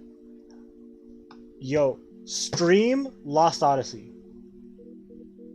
Please. That game was fucking amazing. You'll love it. If you like RPGs, you'll fucking love Lost Odyssey. That game is so goddamn good. Like, out of all the games I've traded in to get money to buy other games, that's That one I regret the most. It almost looks too good. From Software Games are supposed to look awesome and ugly at the same time. Demon Souls Remastered just looks awesome. Well, it's just like a polished up version because like I've seen the comparisons from like the original game then the later game, and it's like, yeah, they just took the same game, but then they just ramped up the graphics basically. So it looks, I don't know. Bloodborne looks fucking awesome. Like, it doesn't look, there's nothing about Bloodborne that looks bad. Sekiro is a fucking beautiful game. So I don't know what the fuck you're talking about. Now you can suck in high definition. You finished that bottle? What bottle? The baby bottle? Hey, but Informal, look, if you don't keep streaming Mortal Shell, play Lost Odyssey and stream it. It's good. And it's a good game to watch because it's an amazing story. Like, I can't stress how good the story is. It is so good. There have been moments, there's, like I said, like, a major aspect of the game is that as the main character, there's moments where you go into a town and it's like, oh, Kaim remembered this story from 500 years ago when he met this random character.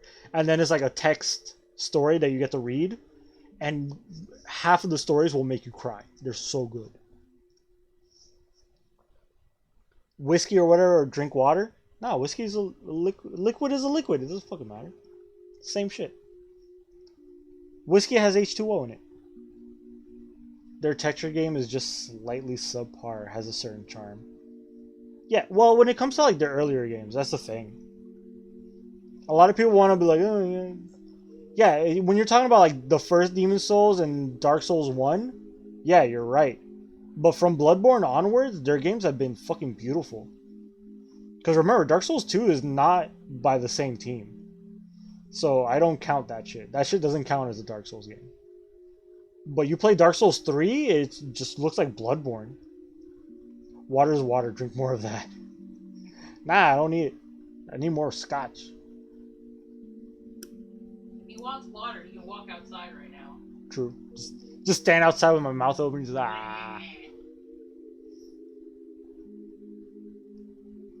Alright, everybody. I'm actually going to go for realsies. I'll see you guys on Tuesday. I'm going to play more Hyrule shenanigans.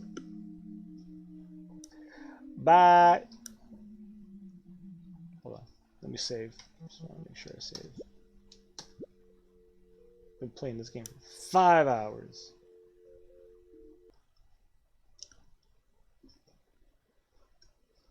Yeah, 3 hours and 11 minutes. There you go. Hold on.